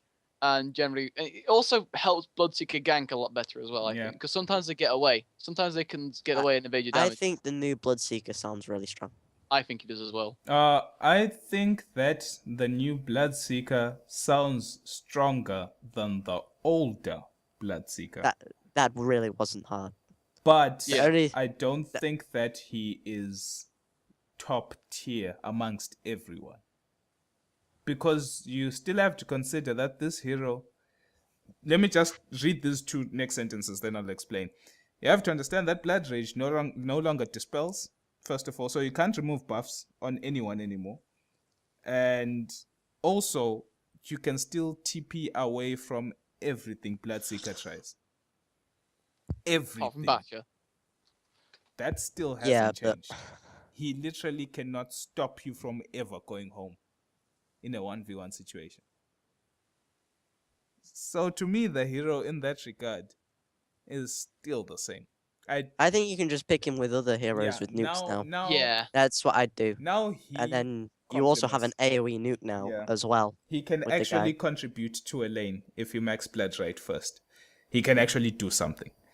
But like in terms of the old strategy of trying to rupture someone and kill them by themselves, etc., the same problems I and think the hero disadvantages is still really different. they still apply. I think these new abilities are gonna sort of put him into more of a utility role. Mhm. Mm-hmm. Like you can still carry, but I think his skill set is a lot better suited to like a roaming utility, which just goes around and gets kills. Yeah, definitely. This Instead of a hardcore laner. This new Bloodseeker will, I don't think, unless fed, of course, will not carry as hard as the old Bloodseeker in terms of Although the old one really didn't even do that great. No, like I'm saying, But if this I, isn't if I going to would, do I'm anything. saying like if I were to just pit them together, old Bloodseeker against Yeah, new Bloodseeker, easy. this one will not care as hard as old one. But anyway, that's not the point. This new spell has a duration that scales from 9, 10, 11 to 12 seconds at the maximum level. Damage amplification, which is dealt and received, is 40% at max level. 0 mana cost, so you can literally spam the spell whenever it's off cooldown. But it's Max cooldown. level 6 seconds, so At max level is yeah. 6 seconds, so you can spam it a lot for whatever kill potential you want to ensnare. One idea that people got was if you have someone in your team who likes going in, and this, for example, Centaur, right? The Centaur has a lot of HP and he has a blade mail and has a likes to stomp people. If you put this on Centaur, he'll have return, he'll have blade mail, and since it's taking 40% more from the people trying to kill him, the blade mail will do more damage. And then he'll also do 40% more damage Yeah. with his. Wait, the damage, it spells also, so yeah, the double edge will do more damage, the Uh-huh. stomp will do more Yeah. damage. So you can do it like, you can put it on your tanky heroes in that case. I think he'd be quite good in lane now because you could just like chuck it on with like a partner in lane who has a good nuke, and then just like an extra like 100 damage. I don't want to free. say support Bloodseeker, but more utility. Definitely. I really don't want to say support Bloodseeker, but I was talking about today, and the fact that it's more viable now than it ever has been before. Yeah, so there you go. Spell doesn't silence, and you can remove it with immunity. Next spell, Blood Rite. Like Bloodbath is literally gone. It's now part of the new Blood Rage. For those who do not know, Blood Rite is now this spell. Target area of effect, big AOE of 600, cast range of 1,500. And for people who want an idea of how far 1,500 is, they can pick Skywrath Mage and use Concussive Shot. Concussive Shot, its maximum distance should be 1,800 if I'm not correct, so you can reduce that by 300 just to see how far you can cast this thing away from. Literally, if you're standing by your mid... Oh, I think we've lost Skype. Anyway, I'll explain as these people try come back. If you can cast this standing by your tier 1 mid while the other people are at behind their tier 1 in the mid tower. But anyway, let's try fix the Skype issue and we'll be right back. Okay, and I got the two guest stars back. Hooray! Well, so- star. You can cast it from 1,500 units away, and it has a delay of 3 seconds before it blows up or has effect. And when it has an effect, it will do 240 pure damage, and it will silence everyone who was caught within the AoE for 6 seconds. It has a mana cost of 100 and a cooldown of 20 seconds at the last level. So in this regard, Bloodseeker still has a silence, and it's an AoE silence instead of single target. And it's also AoE damage, which can be set up with a stun, ensnare, etc. Anything that can nice. stop them for 3 seconds. It's good all round. Yeah, It's good. pretty It's got some sort of nuke now, so that's fun. Uh-huh. Yeah, it's good. Thirst, visibility, and true sight are granted only when the target is below 30% instead of 50/25% for vision and true sight. This is good because you know that just sometimes, for example, you're Slack, right? San, you know the situation. Yeah, all I too know well. this problem. This is You horrible. you just touch 50%, and all of a sudden it's all over. No heal, everything's terrible. You are so slow. You're dying pretty The much. best part is the Bloodseeker usually doesn't know that you're able to be seen, and so you just lose. You're losing all of this for no reason. Yeah, man. So at least 30% is more reasonable in the sense that when you're 30% low, you're really low. You know what I mean? At least 50% is like, oh, come on, man, I just tank creeps under tower. It's not all The that thing is, bad. though, is now you can also kind of, if you actually are kind of good, you can tell when they're doing Roshan. Because of the way the skill works is now based on percentages. So Right. if you see your like speed and damage continuously just going up and up and up and up a little bit as people tank Roshan, you can tell that they're doing Roshan. Because I mean, why else would they be taking damage? It's always a Yeah. danger. Well, anyway, thus now shows a debuff and visible effect to the enemy when they are revealed. So at least now I will know when I'm too low, which is always good to know. In the past, you wouldn't be able. You just see him there rapturing you and killing you. I mean, Slock already had that ability, to be fair. Yeah, well. Slock already knew when he was being seen. Burst movement and damage bonuses are now proportional to how low the enemy's health is. Let's hit that. Thus scales linearly with HP, meaning it gradually provides the bonus from zero at 100% health to full bonus at 1%. Previously, it provided full bonuses at 50% and nothing above it. Thus, bonuses are independent from the vision granted at 30%. Okay, so this only means that you don't like instantly get this vibe of, now things are going down. It gradually It's like, gets oh there. crap, now I have a million Okay. move The problem speed. is with It the builds up. Bloodseeker, it's like I'm not sure where you'd put him because it doesn't feel like he can win mid, but it Not feels like anymore. all of his skills need levels.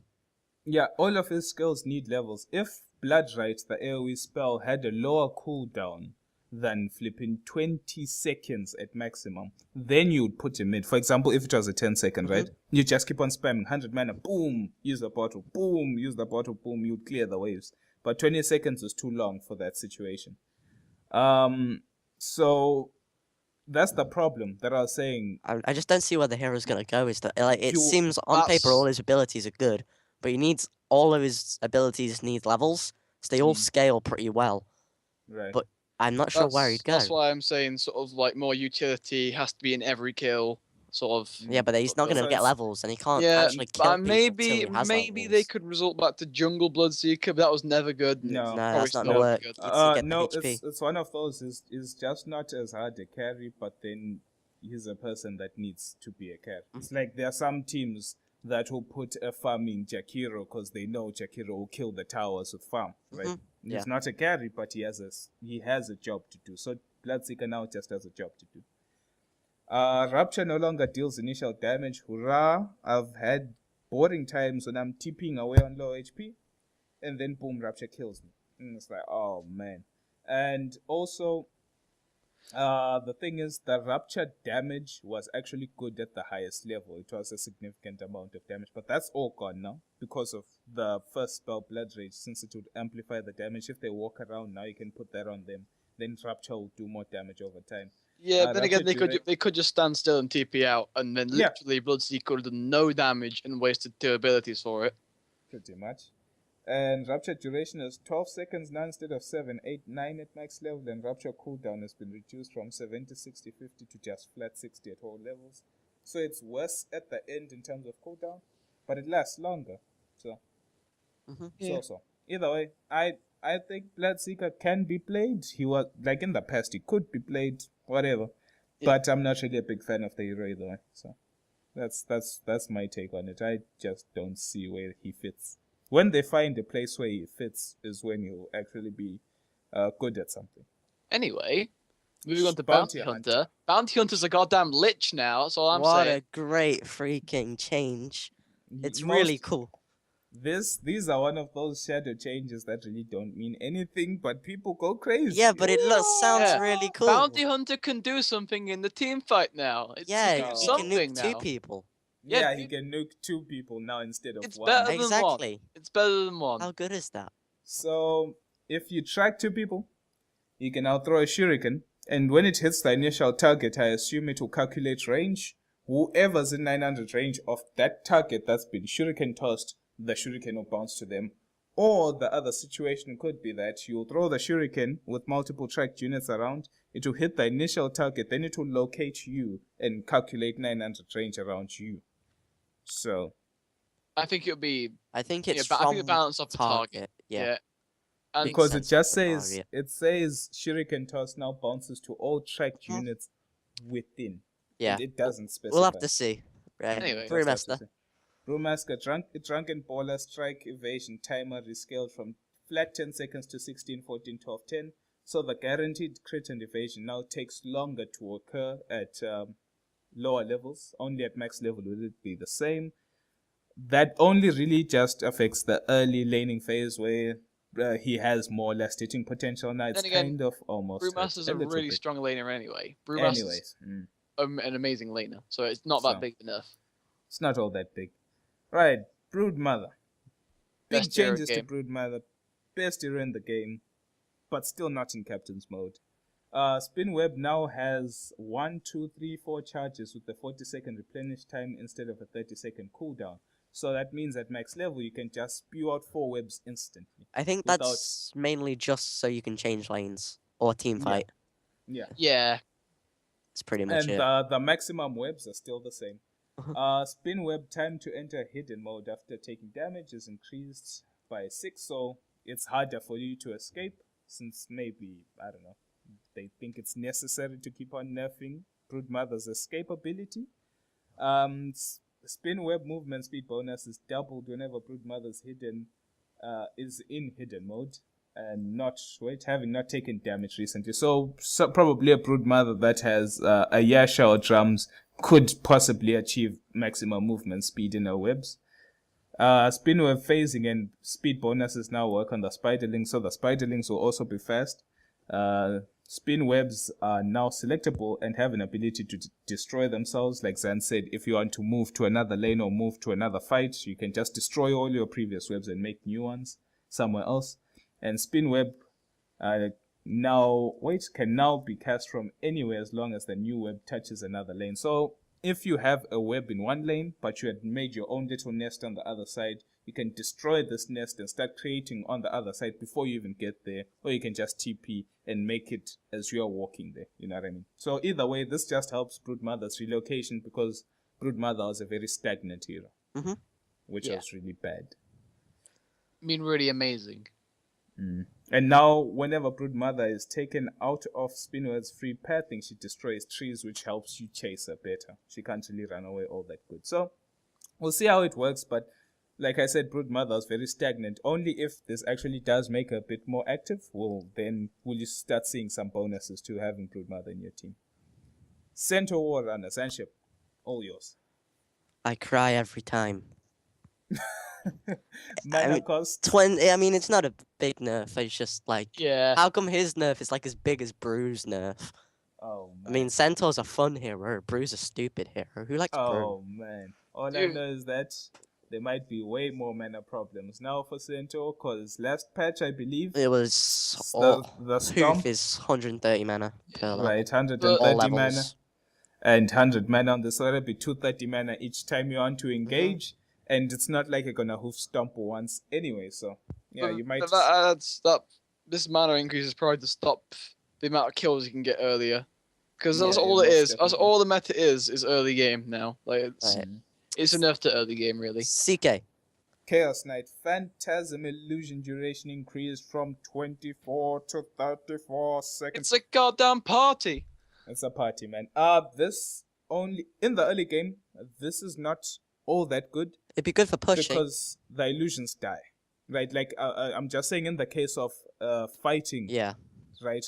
Chances are the illusion won't even last throughout the fight. Mhm. But in the late game, you can actually win a fight and then actually push with the illusions, as compared to win a fight and then they're gone, or try fight without them and then pop them afterwards, which kind of does make sense.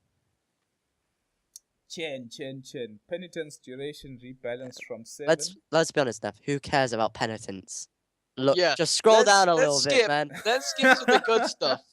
Let's skip to the Listen. thing about ancient creeps, please. Holy persuasion is no longer restricted from targeting spell immune neutral creeps, i.e. Chen the man can go to them ancient camps and be like, yo, Only with an follow Aghanim me. Scepter, though. Only with an Aghanim Scepter. Aghanim Scepter now allows Holy Persuasion to target ancient creeps. Maximum of 1. Per level of Hand of God. So when you're level you'd need to 16, you can have max it. 3 Ancients, maybe? Yeah. But then the nice thing is, the Triceratops thingamabobby actually has spells. So if you have 3 of those backing you up, the only thing I can say is 2 bucks back. Man, That's I think all of those are really good because, I mean, the freaking Golem is magic immune and has a bajillion HP, so he's going to be Yeah. really good for just kill towers. Right. The Dragon does AoE, And it's Right. ranged. it's right clicks, and is ranged. Mm-hmm. And then the Lizards has spells. Yeah. Right. So all of them are pretty awesome. I would think that, though, to make those big units effective, either someone on the team or Chen himself would have to get drums, though. Or Chen himself would have to get the Hellbear Smasher with the attack speed order, because they may be tanky and they may hit semi-hard, but they hit kind of semi-slow as well. Yeah. So they need a speed boost. Man, True, farming but who's Chen. gonna try and stop a lane with Chen with like 4 million goddamn What a ancient creeps pimp. under his control? What a pimp, man! What a pimp! Man. Clink's Searing Arrows is no longer an attack modifier. You can now pick up a Deso.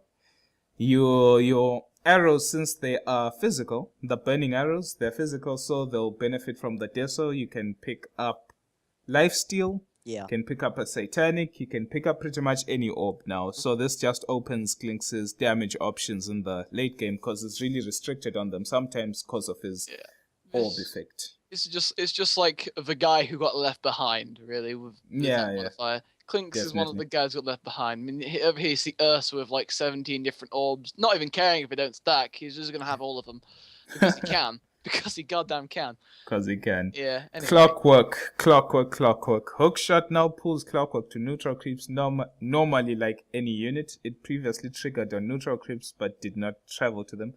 This is just to help Clockworks escape, or not buy time, but save time moving around, because you can now actually hook to neutral creeps. And look like a complete baller while doing it.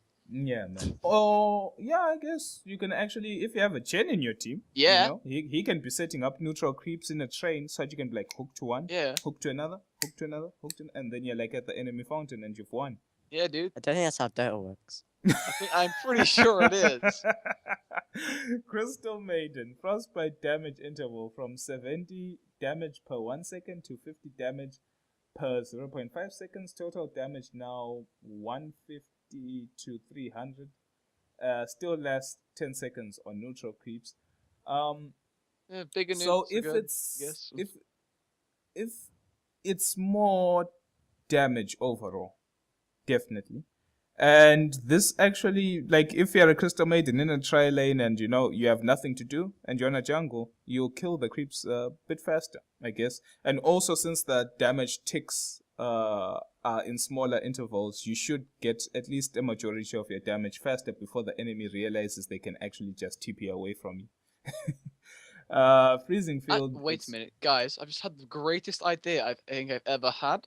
Oh, What God. happened?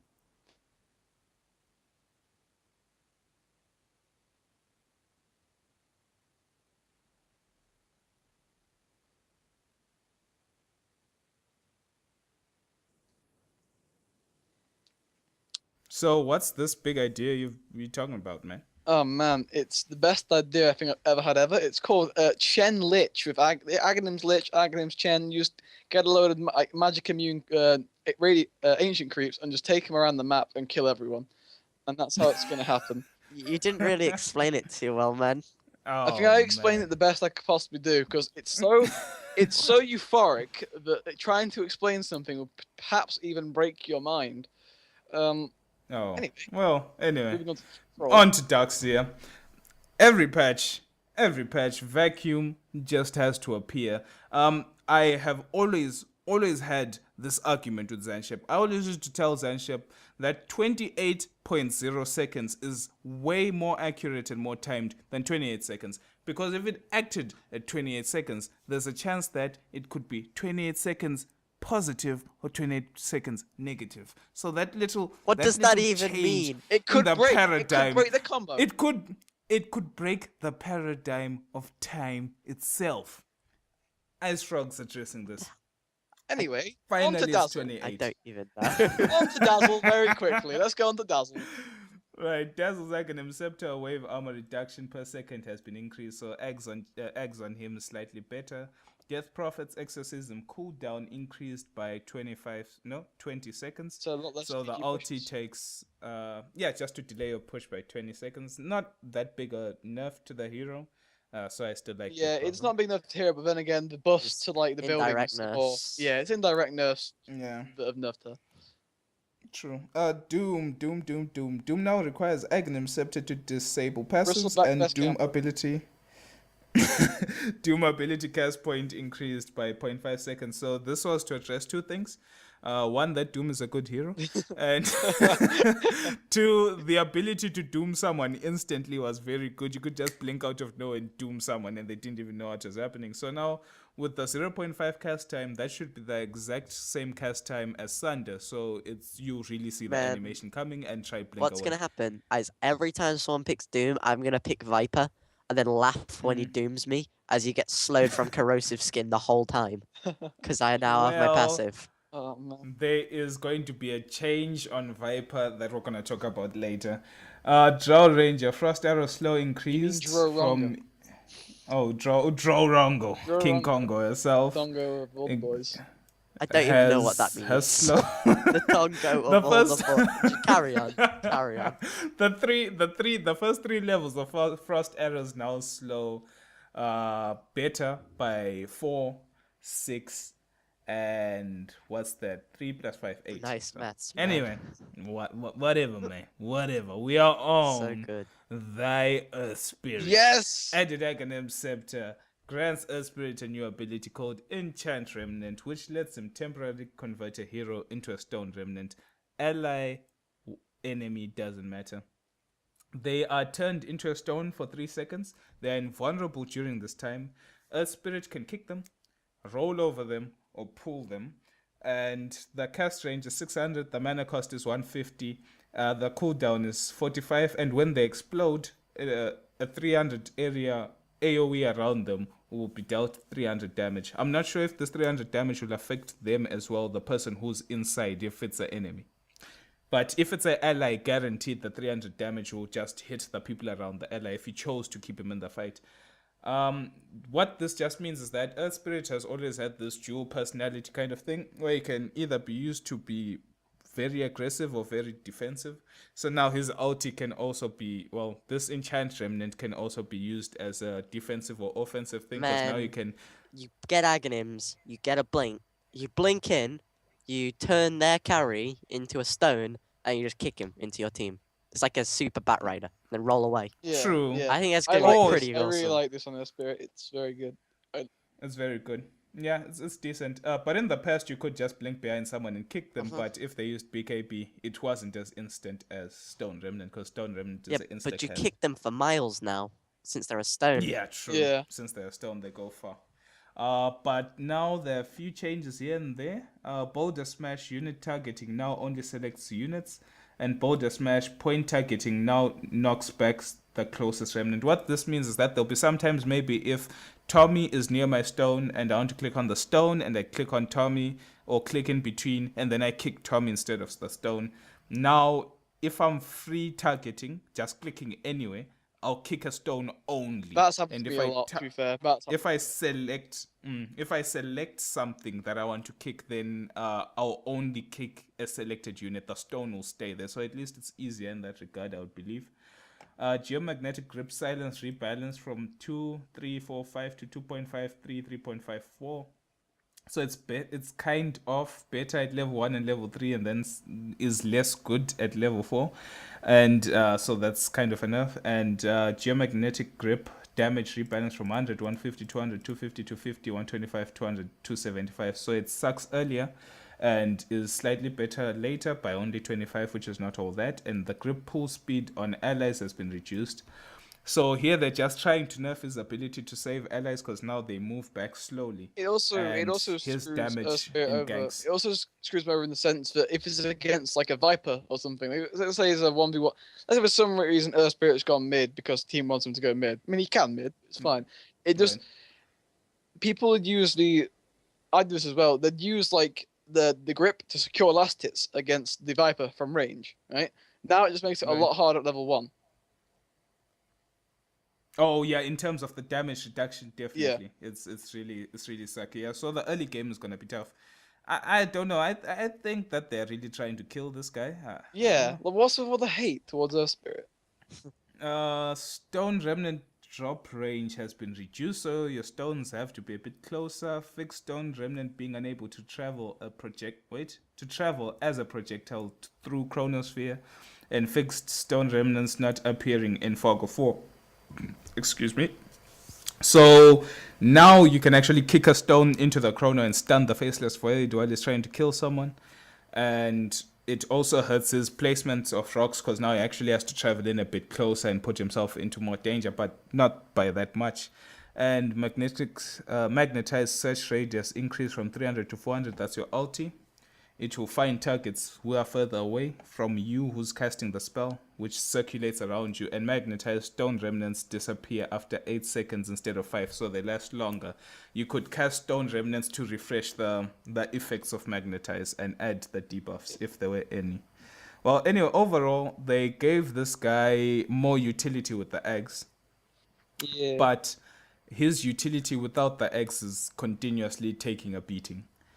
So I had a thought as to what I was about to say about Earth Spirit. I was about to say Earth Spirit now is the problem is Earth Spirit is a hero like Meepo, whereby in the right hands he can be a game changer, but in mediocre hands he can be a liability. So now making it more difficult will really increase the difficulty to make this guy viable anymore. I don't know. We'll see in the future. Earthshaker.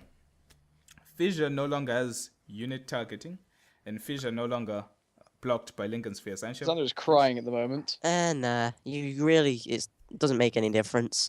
You really don't use the unit targeting anyway because it was kind of unreliable to which side they'd appear on the fissure at the end. So you kind of had to target the floor anyway. It's how it should be. It's fine. And it's kind of buffed now because if someone has a Lincolns, they won't run away from Yeah, it. it's fine. Elder Titan, added Aghanim Scepter causes units that are pulled in by Earth Splitter to be disarmed in addition to being slowed. Slow/disarm duration increase from 345 to 456. Natural Order armor reduction increase from 25, 50, 75, 100% to 40, 60, 80, 100% best order in the game. And Natural Order magic resistance reduction increase from 8, 16, 25, 33 to 12, 19, 26, 33. The Natural Order buffs, to me personally, are just to help this guy get online even faster. It's like this guy is going to punch harder in lane. He's going to nuke harder in lane because of his Natural Order with the early levels. Because the guy really needs a lot of levels to be really good. Like maximum level, a minimum, level 8 to be like a force to be reckoned with. So now at least with the early levels in Aura and maybe your maxed out Spirit, and you can actually get an early point in your ulti now, or your early point in Stomp and ulti, because you'll still have like 60% on your Aura at level 2. Like disarm on the ulti is really good. It doesn't say if it's removed by BKB, but I assume it will be removed by BKB. But it's really good. Enchantress. Base movement speed increase from 310 to 315. This hero is godlike. This hero is amazing. Sam's going to be a very fast jungler now. That's all he ever does. Enigma. Midnight Pulse cooldown increase from 25 to 35. Midnight Pulse. For some reason I was thinking Midnight Pulse was the Black Hole. And Black Hole max damage rebalance from 60, 100, 140 to 50, 100, 150. And max damage area of effect increased to 200. Minimum damage rebalance from 30, 50, 70 to 25, 50, 75. Minimum damage area of effect reduced from 500 to 400. And mana cost rebalance from 250, 350, 450 to 275, 350, 425. This is just to address one thing, even though it counter addresses that one thing. Black Hole is never skilled for the damage. You just want to disable everyone. So now what they're doing is they're saying, okay, it will cost you more. The level 1 will cost you more mana, but if you level it up, it will cost less mana than the maximum level 1 did, and it will give you slightly more damage than the other one did at maximum level, but it will give you less at earlier levels. So they're trying to make people skill this skill so that they get the benefits of the damage, and the negative effects of the people who are caught outside the fringes taking lesser damage are sort of alleviated. But really, it doesn't matter because no one skills this for the damage anyway. They skill it for the plays. Right. Yeah. So I don't know. I don't think this changes much. I think the only thing that it would change in terms of damage values, minimum and maximum, is for those people getting agonyms. Mm-hmm. That's all. Faceless Void, my best friend. Chronosphere, area of effect reduced from 450 to 425, small reduction. Chronosphere's flying vision area reduced from 1000 to 425. So Faceless Void doesn't get as much information as who's hiding where Void is around no the longer a chronosphere bird anymore. confirmed. It's no longer a bird, man. Bird's the word. And it's a bit more difficult to catch people who are really at the extremities of your jump by that 25. Chronosphere no longer disables passives, right? So if you have like Blur, which is evasion on PA, if you have corrosive, I think corrosive skin? Did corrosive skin work in the past? I No, don't I know. don't think so. I don't think so. All right. Well, any passives, right? Bristleback, I assume, Yeah. didn't work in Chrono. But my question is, since Ricky's Invis is a passive, can he go Invis in your Chrono? I think Ricky's gonna be You have True revealed. Sight in your Chrono, don't Yeah, you? True Sight and Chrono. Oh, okay, that's fine. Anyway.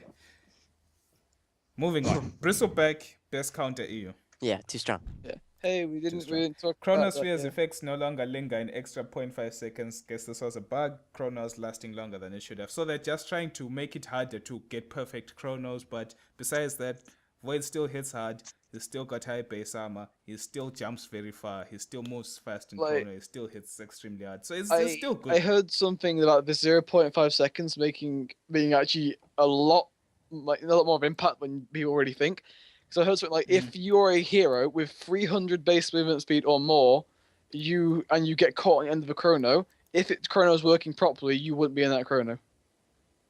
Oh, like you'd be able to Yeah, run you'd out, be but by the time apparently Chronosphere is supposed to expand, but it expands very quickly, right? So you are able to walk out of it if you nowadays in this patch, if you're old patch now, if you were caught on the edge, you were caught on the edge, but you should be able to walk out of it if you were caught on the edge. Right, I see. So it gives you more chance to escape if you're on the brink, I Yeah. guess. Gyrocopter. Best Ugh. nuke in the game. Best nuke. Homing missile maximum damage increased from 110 to 23, 34, 40 to all the way up to 500 damage. I am against everyone who doesn't even get one level of the spell, because apparently they think not having a stun or mini stun to stop channeling spells is stupid. I am totally against it. You can, fine, if you're the carry. I justify you can getting get 1 point, but I don't ever think more than 1 is usually good. But Xander, you can do more- like 5 million damage now. 500 damage if they've ran max range, man. It's not that big. And the stun takes forever anyway. It's like you cast this spell on them, and then it takes 6 seconds to hit, and then by that time, most of the team fight's already over, and they've got Yeah. off what they wanted to do.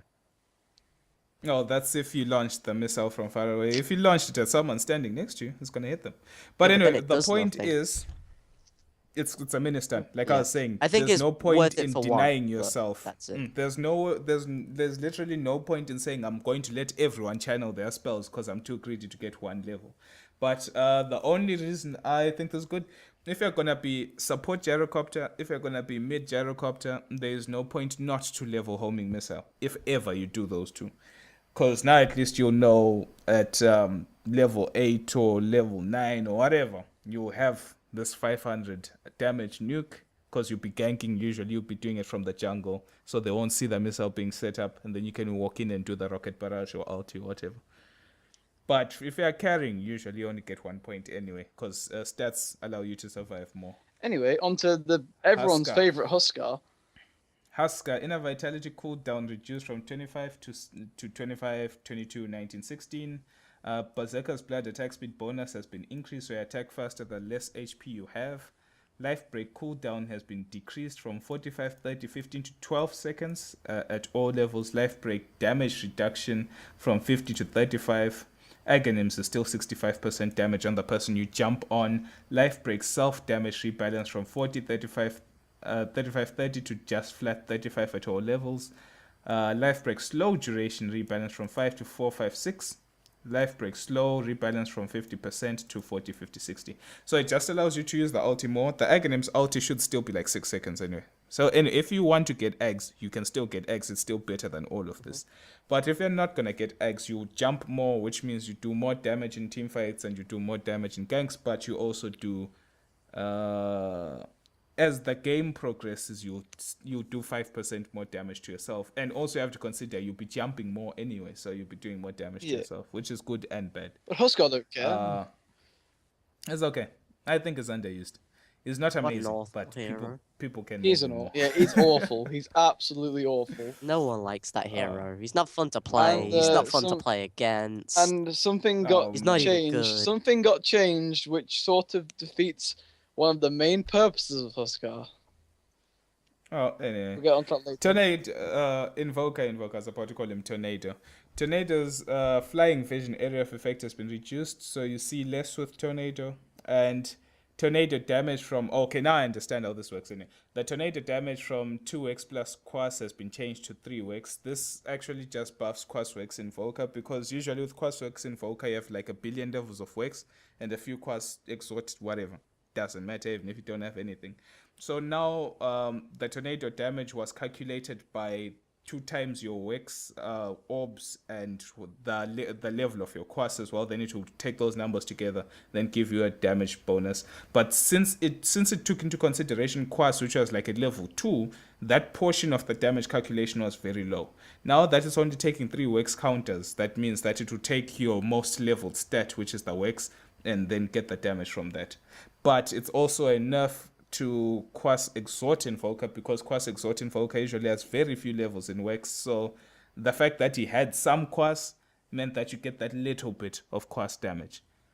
But now that little bit of Quas damage is gone. So Oh well. your tornado does nothing. Cry more, Invoker. Jakiro. Cry more.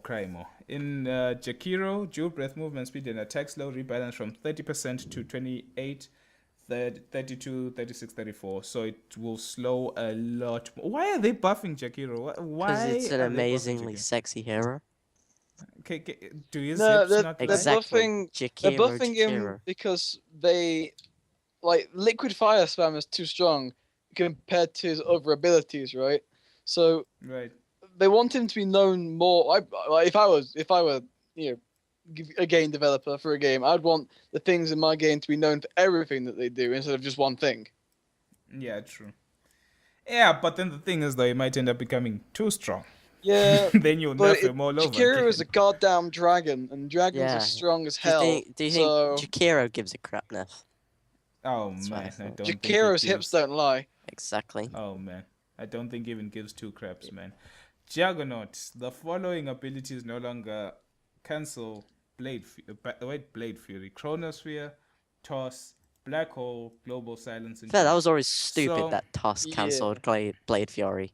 Like, you just even though it chuck does, him like, a away, magical spell. and then he's like, "Oh, I don't." Yeah, at least that was like stupid. at least all the other abilities that used to cancel it were like actual like kind of made Yeah. sense. Yeah, And- like yeah, they were ultimate ultimate abilities. abilities. But Tiny No just swings his arm and boom, Juggernaut can't spin anymore. He just chucks you a little, and mean, then the guy unless- that freaking can Unless eat Tiny was everything. breaking Juggernaut's in this- arms while tossing him, you know. then it makes sense. But- Blade Fury cooldown has been Blade Fury cooldown from that to that. Okay, so it's lower at the final at all levels except the first one. Yeah. So they're trying to buff Blade Fury, which is okay because that skill is like, okay, I used it in the beginning, I don't use it anymore, kind of thing. Keeper of the Light, Swag. really these changes are not even worth talking about, but let's just browse over them. Mana Leak mana removal percentage increase from 3 to 5 at all levels. So he reduces more mana, but you don't really scale this early anyway. You only scale it later. Mana Leak duration increase from 4, 5, 6, 7 to 5, 6, 7, 8. Like I said, you usually don't get this early That's to a hurt really your annoying other spells, but spell. Let's be fair. it's an annoying spell, Yeah, but I mean, it's that's all it Uh-huh. is. Yeah, It's just like, an it's annoyance. one of those anything- spells that just it's gets on like- your nerves. You're just like, what the hell? Like, Unless the entire enemy team consists of various strength heroes who don't like to buy arcane boots, it's not really doing much. you mean like my Earthshaker? Yeah. Recall can now target invulnerable units, i.e., allies affected by a Song of That's the pretty Siren. So good. if someone's getting, if someone's being set up by Naga, you can actually pull them out. And blinding light knockback distance. I think this is the from biggest one. 240 You to can now 400. like launch them across the freaking map. Yeah, dude. Yeah, But it it's is. I think it's actually like if everyone's in the rush pit, you can blinding light them Out out of of the the rush pit. Best And idea it's ever. That's 400 actually Best AoE. idea That's ever. actually pretty Cottle big. techies. Techies puts bombs outside the roach pit. Cottle pushes them into the bombs. Easy rampage, How many right? bombs do you think you want around the roach? Why don't you just put it in the roach pit? Yeah, but that's what stupid people would do. Okay. Oh man. Kunka, X marks the spot cooldown from 13 seconds to 14, 13, 12, 11. Usually, if you want to set up torrent, you already have 2 points in Yeah. X marks the spot anyway, because one level of X marks the spot literally is just a waste of mana. So I think they're trying. I think this is not enough to X marks the spot. They're just trying to teach people how to play Kunka. That's all this thing is. Stop using level 1 X. That's my only advice. But besides that, Kunka's still good. Kunka's still like an amazing hero. Legion Commander, enabled in Captain's Mode. I can't wait to see this. Jewel no longer disables passives, so Bristleback could be facing up. But anyway, other corrosive skin, etc. Blur. Overwhelming odds, blur. Hey, now you have to get an MKB. That sucks so But bad. that hero is still ridiculous. Wait, But if we does PA's crit get cancelled? I'm pretty sure. No, So- it used to get It won't. cancelled. Now she Yeah, but will now crit she can you also get like forever. crits and bashes and stuff. Yeah, true. That would be so if she can, oh my goodness, she could get a bash. Yeah, Yeah. Legion Commander could now get a basher and duel people and bash them. That'd be amazing. That's okay. Yeah, That's it's like a actually okay. two-way thing. I think this hero is still really good. Like they nerfed it a bit, but it's still pretty awesome. Overwhelming odds base damage from 60, 100, 140, 180 to 40, 80, 120, 160. Overwhelming odds being the arrow cooldown.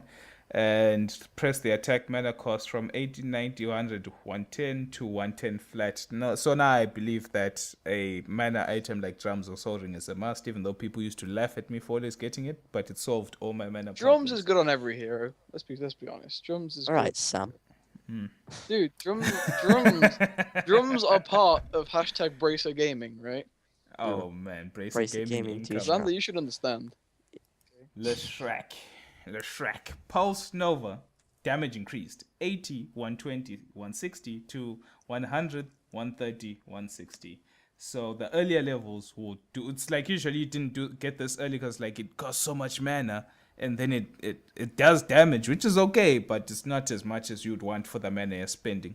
Aghanim Scepter damage from 100 to 160, 220 to 160, or 190. 220. So it's like I was saying in the beginning, the damage for mana was not in your favor. And Pulse Nova activation cost reduced from activation cost. Oh, like the initial pressing the button. I was wondering. From 110 to 70, 90, 110. So yeah, damage for mana. Yeah. Besides that, Leshak's still the same hero. Lich Ice Armor now slows ranged units for the full amount. Back in the day, it would only do half on ranged units, which is kind of like, oh man, why do they get to be all sassy? But besides that, still the same. Lina, Night Strike Array, cast range increased from 600 to 625, which is very far away for the stun. It's very far. And Light Strike Array stun duration increased from 1.6, 1.7, 1.8, 1.9 to a scaling 1.6, 1.8 to 2.2. So it's a 2.2 second stun at the last level. It's almost a good ability which, now. Yeah, it's getting there. It's It's almost getting there. there. If people wouldn't walk out of it all the time. Who do they think they are? Lion, Earth Spike damage increased from 60, 130, 200 to 60 to 80, 140, 200 to 60. So this really changes nothing besides just that extra little bit of nothing. Pretty much. It's just to put on paper. People like even numbers or something. As I had to put that It's for the 140 people there. who like to run Lion mid, like a complete Swagadon. So Who they does just get- Lion mid? Oh man. Dude, you see some people do it, okay? Because everyone knows if you get Finger of Death, it's an easy first blood. That's all it is. Man. All it is. But Anyway, the Earth Spike at max level is still the same damage, so still kind of. Yeah. Lone Druid Spirit Bear now has 300 mana. Right. You can use Let's items. just finish. You can use items without having to buy a soul ring or energy booster, right? So you save money. That's perfect. You can now put like an abyssal blade on the bear. That's fine. But I tested this personally, and the game did not give me any conclusive answers and crashed. I used a Manta style, and the bear did not give me illusions. It just made the animation farted, and the bear was still the same. So now I give anyone the test to go buy a Manta style and see if it works now. And Spirit Bear using Hand of Midas now grants Lone Druid the XP to the XP now goes to Lone Druid. Back in the day, if the bear had a Midas and you made the mistake of using it on the bear, you'd only get the gold, but you wouldn't get the experience. So you had to switch slots, give the Midas back to Lone Druid. He uses it, then you put the Hand of Midas back on the bear for the attack speed. So now it's no longer as cumbersome. And also those people who love double Midas will actually get a bonus now. Right. Lycan, Tommy, please take this one Oh away. man, right. Lycan is, first things first, he's the realist. But yeah, he's been this is overall kind of okay, so Shapeshift no longer grants 1.5 base attack time. It's a nerf, but it's not huge, I don't think. Shapeshift cooldown increased from 100 to 70 to 40 to 120, 90, 60. I think this is probably because main reason people use Shapeshift is to either get positioning or run away from the pushing. So if you get caught out, you can't push as much now. Basically, that's what I'm trying to say. You can't push as much because you have the potential. It's 20 seconds at max level between your pushes, right? Which it's not much for a Lycan, but it's still 20 seconds between pushes. Gives people time. It adds up all the time, yeah. Yeah. Shapeshift speed increased from 550 to 650. What? I didn't even see that. Yeah. Oh 522 my to goodness. 650. This Lycan's like a bloodseeker. Like, Jesus. That's just very, very fast. Lycan gotta go fast. Sonic the Hedgehog. Here we go. Yeah. Right. Magnus. Shapeshift now. Wait, no. Shapeshift now has a 1.5 seconds transform Right. time. This is quite a good nerf actually, because he can't just instantly press True, R and but run. it's a buff in the sense that for people like me who like dodging spells can use this 1.5 seconds to dodge stuns and silences and attacks. So that's actually like 3 times more of a buff than it is a nerf, but I understand what you mean. True, but if the enemy are smart, they could use the 1.5 seconds to sort of block you in. Maybe like if they're close anyway, like they could try and block you in and then get a stun off like true. that. Magnus. Anyway. Empower is no longer removed by spell immunity, and Empower mana cost increased from 40 to 30, 40, 50, 60. Magnus isn't picked much. To be honest, I think the hero should be kind of picked more, but I don't think this will be the change that will make him picked more. But it's always good. Empower is good for last hitting, like maybe if you just get a level 1. If you're up against someone else, melee or something. And since it starts with the 30 mana cost, you can use it to last it more effectively. And now when your carries get BKBs, they won't remove your Empower, which is good. But besides that, Magnus, still the same. Nice. Medusa. Mana shield damage absorption rate increased from 50 to 60. Also, back in the day, it would half the damage you take, so now it's slightly better. So Mana Shield is better. And Mystic Snake outgoing speed increased, so the snake moves faster. Mystic Snake return speed reduced, so it comes back to you slower. And then Mystic Snake Mana Steal has been increased from 20, 30, 40, 50 to 20, 35, 50, 65. So they're just making the snakes, the mana it gives you much better, and you can use it more effectively because it will move fast. They can't like run away from the bounces instantly.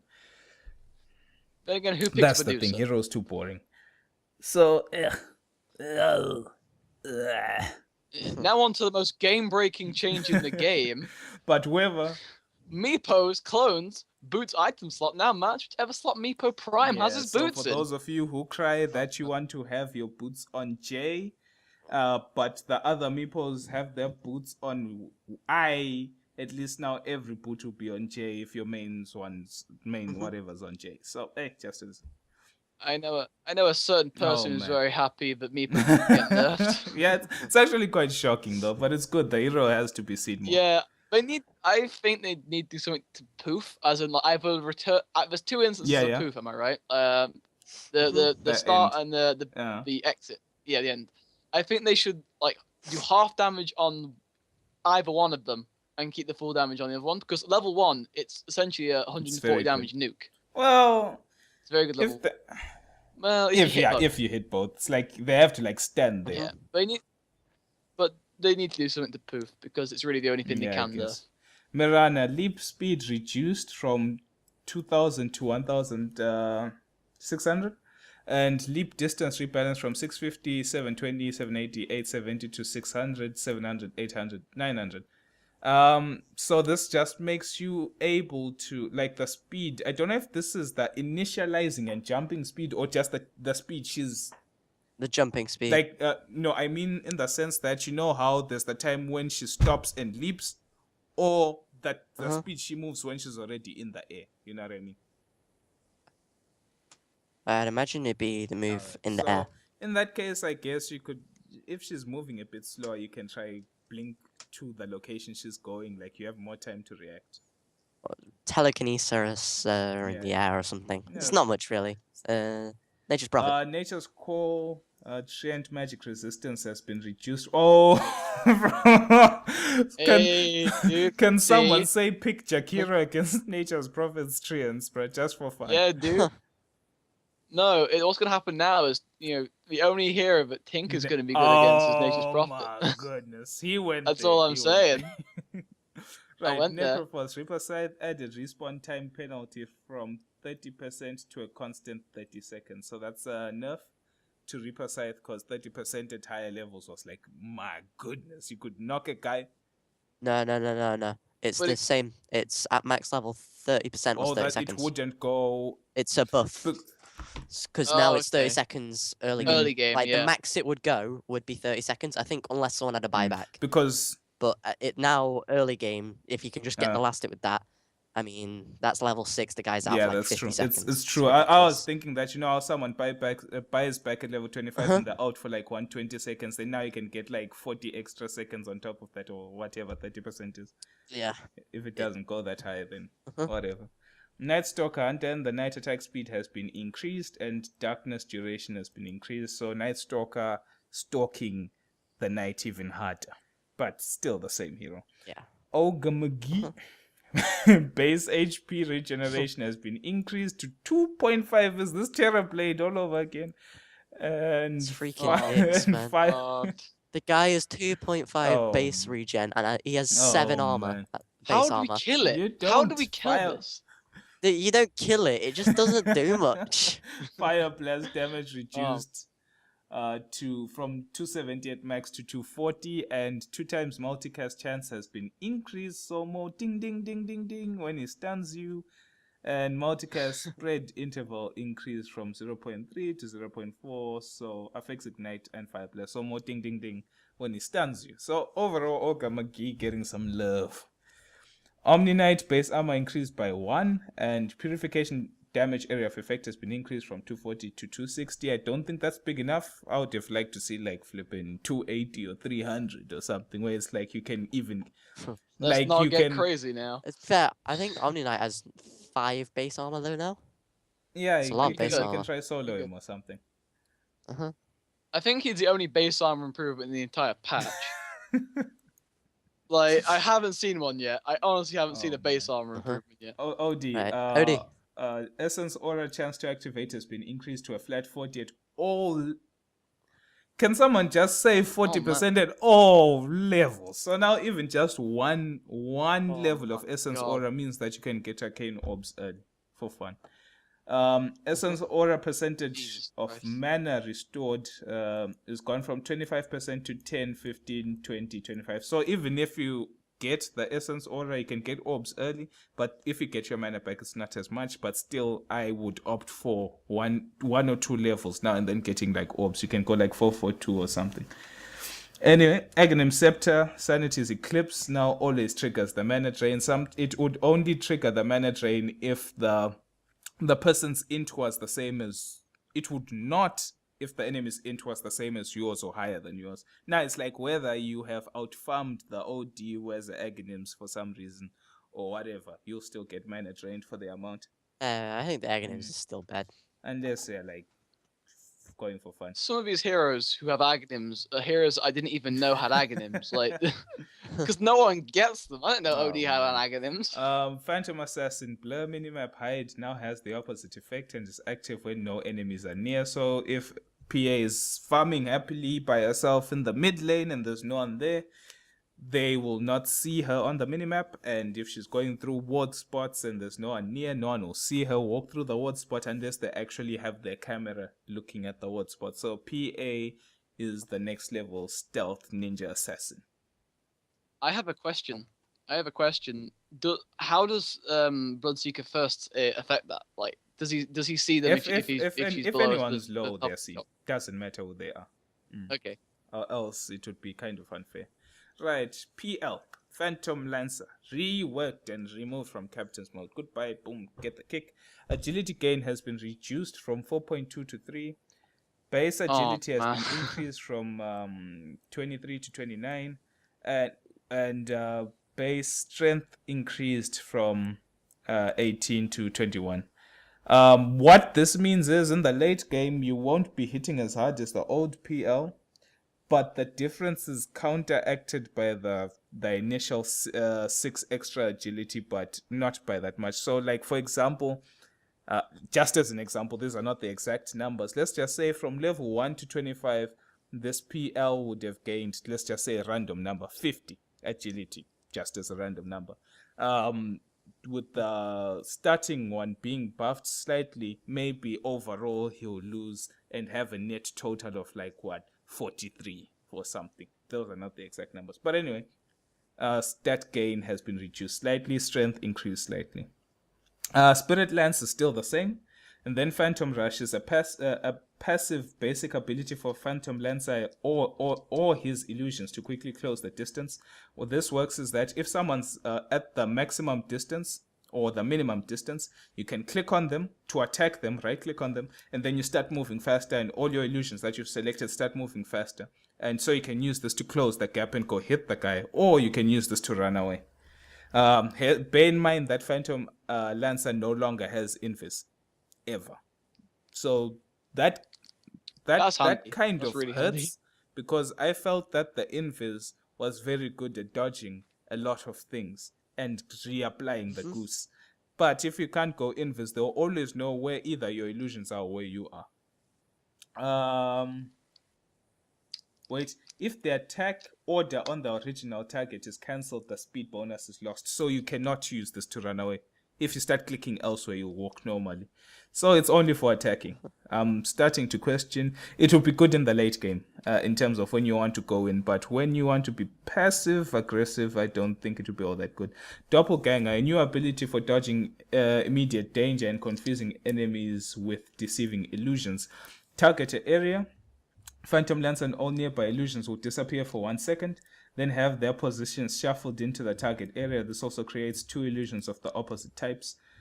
These illusions have their stats. So this is like Naga Siren's mirror image, except it lasts a bit longer and they go fully invis instead of just blurring out and reappearing again.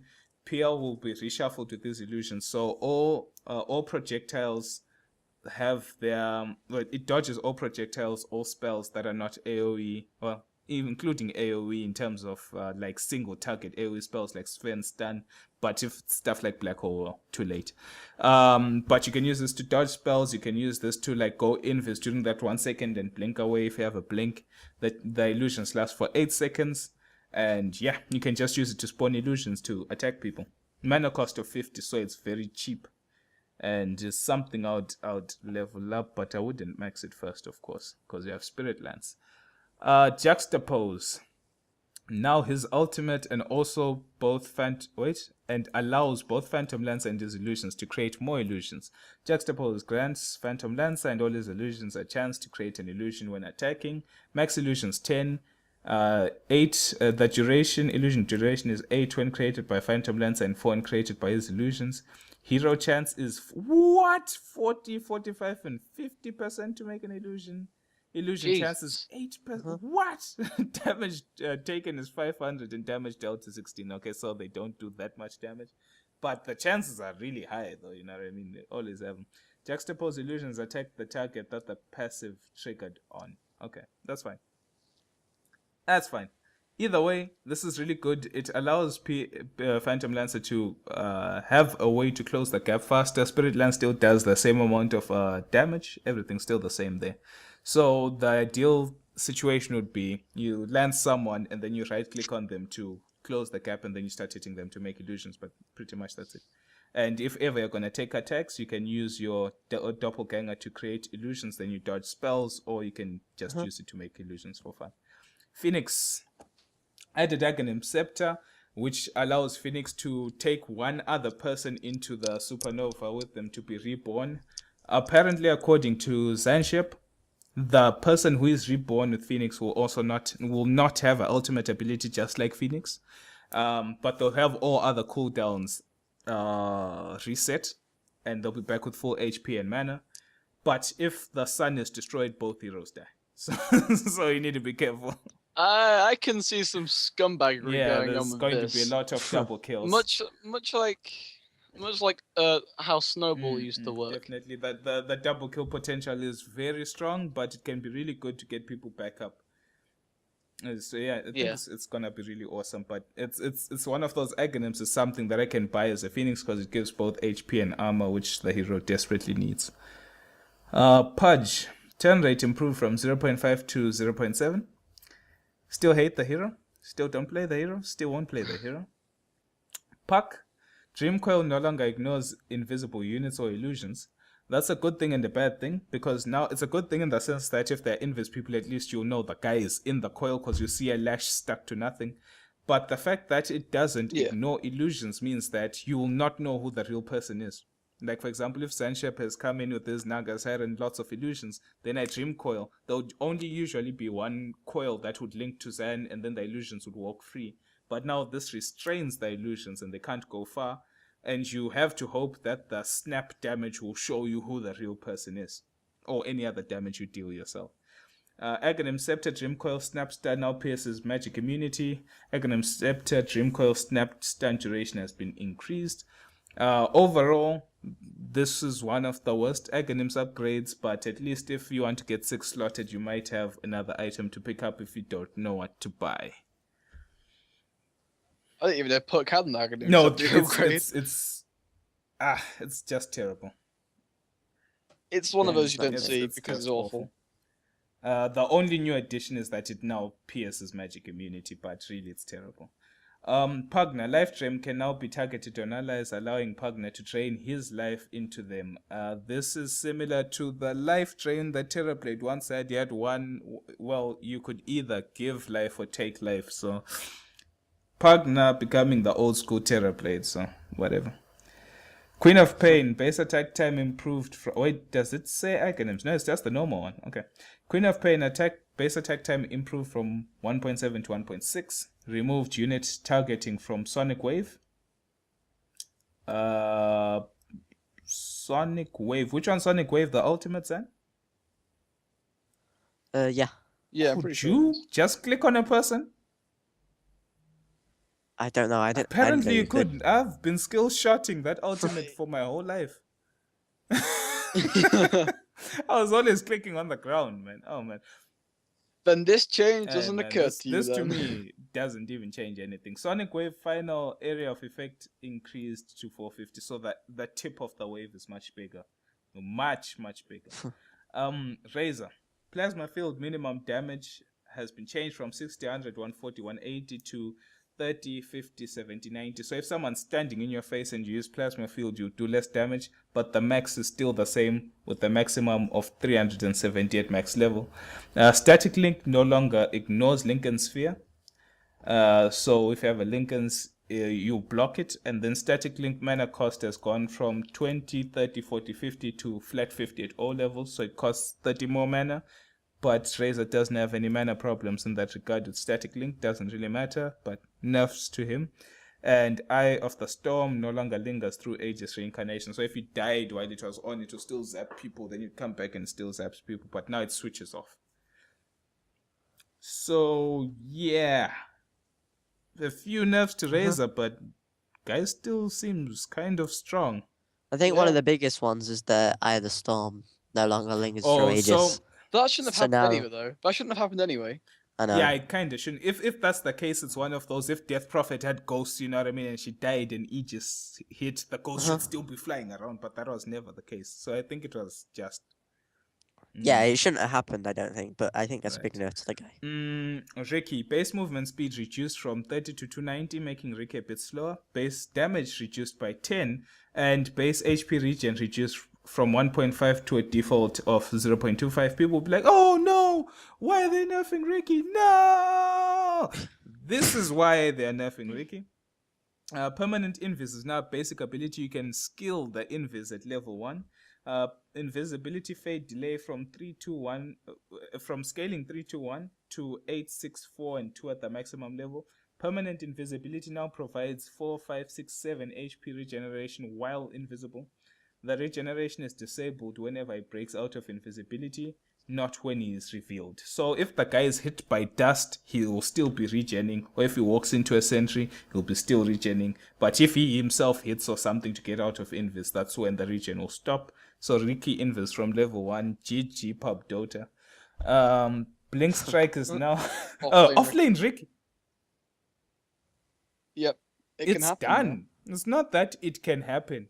It is over. It's there. This is Ricky's new role. He's the offlaner. Yeah, so it's got going. Blink Strike is now an ultimate and can target spell immune units. Blink Strike bonus damage from 30, 60, 90, 120 to 50, 70, 90. And Blink Strike now has 3, 4, 5 charges with 30-second replenish time instead of 20, 15, 10, 5 cooldown, which is similar to Ember Spirit, except you have to target units. You can blink on someone 5 times, like swat, ninja stuff. And Blink Strike mana cost reduced from 50 to 40. Blink Strike cast range increased from 700 to 800 increase. Sorry. So yeah, pretty much this opens up Ricky to all kinds of things. I think Ricky's a lot weaker though, actually, because in the off lane, it's like he can't even do what a bounty does because he can't gank till he's 6. He can't even do anything about that, but he can't get XP like a bounty can. Like they can just zone him out. And if they go to the tower, you can't even pull the creeps away from the tower. At least bounty can shuriken the creeps. So I think he's actually really weak. I think he's just very, very situational in the offlane. I think he's awful. I think it'll be very good. I'll hold you to that. I think it'll be very good. This pub. I think it'll be fine in pubs, but I think Yeah, definitely fine in pubs because you can just like skill invis level 1 and have a goddamn ball. Yeah, but like no one's like freaking bind detection places it everywhere on level 1 pubs. If you can get a quelling blade and go cut the trees in whichever place you're going to hide and just go invis and hide there, like the waste sentries in lane thinking you're there and stuff like that. But we'll see. I have hope in it. A lot. Shadow Demon. Soul Catcher now amplifies damage by 20, 30, 40, 50 instead of attempting to... Wait, what? Soul Catcher now amplifies damage by that instead of attempting to redeal 20, 30, 40, 50% of the damage as pure damage. Was ist das, man? Shadow Demon, I think it was before, like, you'd put the damage amplification, it would do the damage, and then it'd redo the damage. Like, it'd reapply the damage. So it'd be like 2 instances. Right, now it's just 1 instance that does more damage. And Aghanim Scepter Demonic Purge charges increase from 2 to 3. So now you can like boom, boom, boom. And then you'll have like 3 people walking in slow-mo.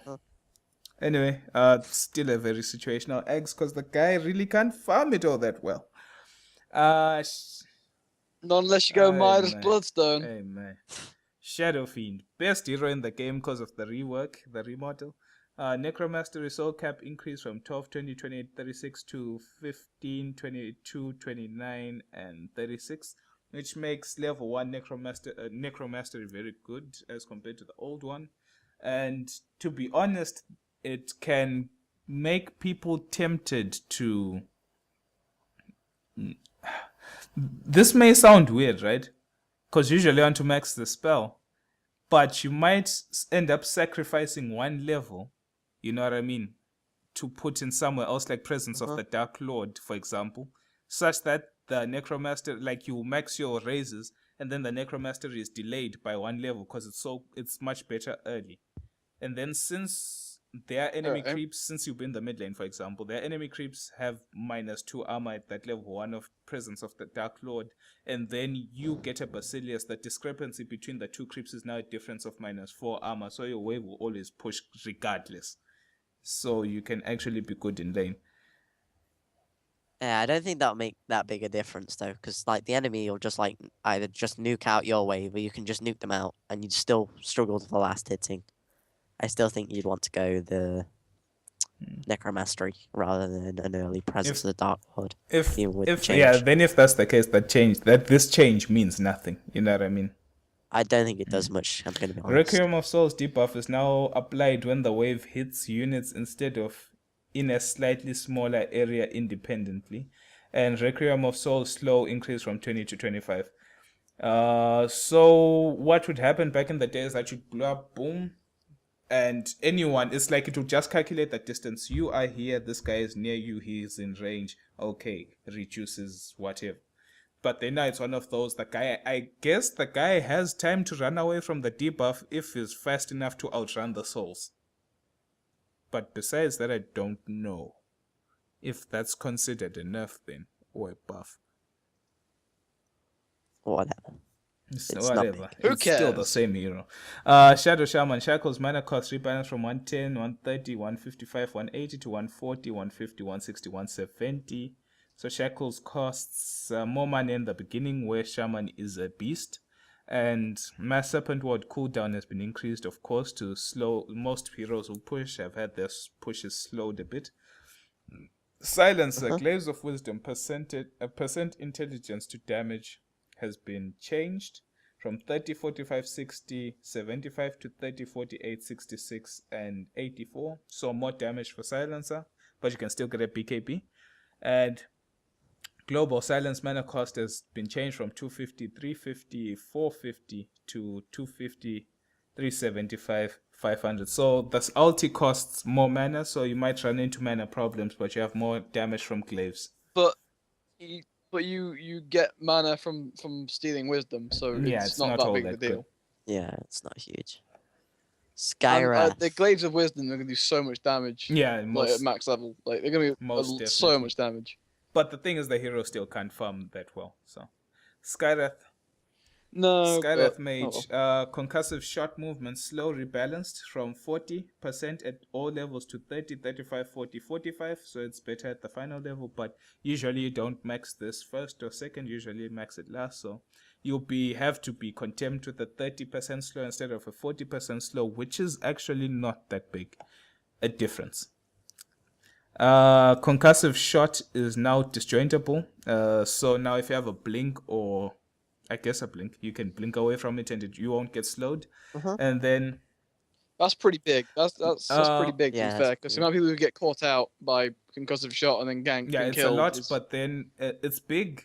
But people shouldn't think of it as hate to Skyrath Mage, because throughout the past couple of patches, most spells have been made disjointable. That's just the way it is. For example, Sven's stun was a guaranteed stun, but then now they're going for this whole thing where most spells are disjointable to kind of promote blink daggers and reaction time and awareness kind of thing. It's not hate to Skyrath. It's just everyone's spell will be disjointable at one point in time. Hopefully. Mystic Flare damage is now dealt over 2.2 seconds instead of 2 seconds, so that means you have more time to run away, because the damage, you have like an extra 2.5 seconds of the damage being dealt to you before you get dealt the full amount. So that's enough to his ulti, but I mean, if you can lock down someone for more than 2.2 seconds, then it won't really matter that much. But it's still enough. You know what stun is now? 2.2 seconds at level 4. Oh Lena man, stun. Dude, Lena Skyrath coming be through. hot as fire. Anyways, Slug Hey. Slytherin crash stun duration increased to 2.5 at max. Wait, 1, 1.5, 2, and 2.5 to 1.6, 1.9, 2.2, and 2.5. Now the stun's not abysmal at level 1, and it means you Jesus. can aggro. That's I basically didn't it. even know it was Yeah, only a it's- 1 second it's- stun. it's I would quite Yeah, it's laugh. terrible. awful. Slug is no longer Slug is no longer visible inside Chronosphere during Shadow Dance. Slog best counter to void. But the thing is, the reason why I'd asked about the Ricky being invis in the beginning was because of this, but I know it's two different types of invis anyway. Sniper headshot now causes a 0.5 second 100 movement speed and attack speed slow instead of doing a 0.25 second stun. That's pretty big. Do you know Yeah. You can't cancel TPs or channeling you spells can now. You can't just cancel. wave goodbye every time Sniper tries to kill you, and shrapnel area of effect has been increased. So at least that's not many people use shrapnel, but whatever. So Sniper cannot cancel anything anymore. Basher might end up becoming an item on Sniper if you want to do that. Here we go Oh again. god. Like, but the bash was like Sniper's not a good hero, but the bashes were just annoying early game because he'll sit there harassing you until he's 6. Now and he then just he'll can't ult you. cancel crap. I Now he think. can't cancel stuff, and generally he might not be able wait. to get as many hits off. Hold because on the a stun keeps second. you in It's place a little also 100% attack speed slow for 0.5 seconds with the same amount of chances. So if this guy is pinging outside of a team fight on the carry, he can have multiple times where he cannot attack. Yeah, but that could happen anyway, because he could Yeah. stun the auto Yeah, I attack anyway guess. before. Yes. But anyway. But I'd rather have an attack speed slow than a very annoying stun. I think a I nerf. think it's a nerf. It's- I think the stun was better. There'll be Definitely times when not. the attack speed slow is better, but then overall the stun was a better thing. Stuns are always better, they beat everything. Spectral dagger movement speed change increased to it's just better overall. And spectral dagger projectile speed reduced, so it travels less fast. But either way, Spectre's still the same hero. Uh-huh. No, No nothing there. big difference there. Spirit Breaker, Charge of Darkness cooldown reduced from 35 to 12. Oh my god, what? Anyway, What? Dude, Space Cows will be running across the map every single every 2 seconds this now. is the What Spirit is Breaker this? Husker patch, because every 12 seconds something is going to happen. Charge of Darkness cooldown is now triggered when charge hits its target or is cancelled instead of when cast. Wait, Charge of Darkness cooldown is now triggered. Oh, okay. So back in the day, what if I wanted to charge someone and I was interrupted?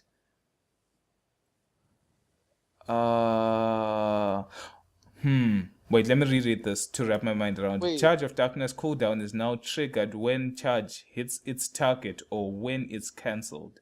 Oh, okay. So back in the day, So it doesn't recharge on the go. So it doesn't recharge Yeah. on the go. so it's That's all it not like means. the guy can go to the opposite end and start charging you, knowing that it'll get to you when it's Uh-huh. off cooldown and you charge you again. Yeah. Empowering haste can now be cast to improve the aura by 50% for 6 seconds, 20-second cooldown. After it's used, the aura is 50% weaker while the ability is on cooldown.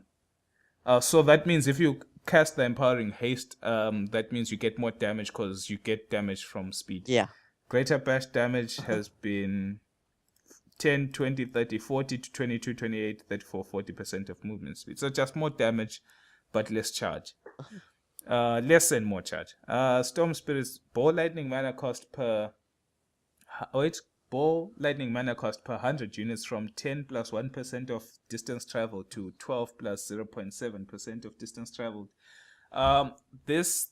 Okay, I heard Right. that this is basically it uses more mana for shorter jumps, but less mana for I was longer about jumps. to think the same thing, that it would... Yeah. Okay. It gives you more incentive to go in at someone who's really far away in hopes that you might kill them. But Storm Spirit needs a lot. He needs his movement speed back. That's what I have to say.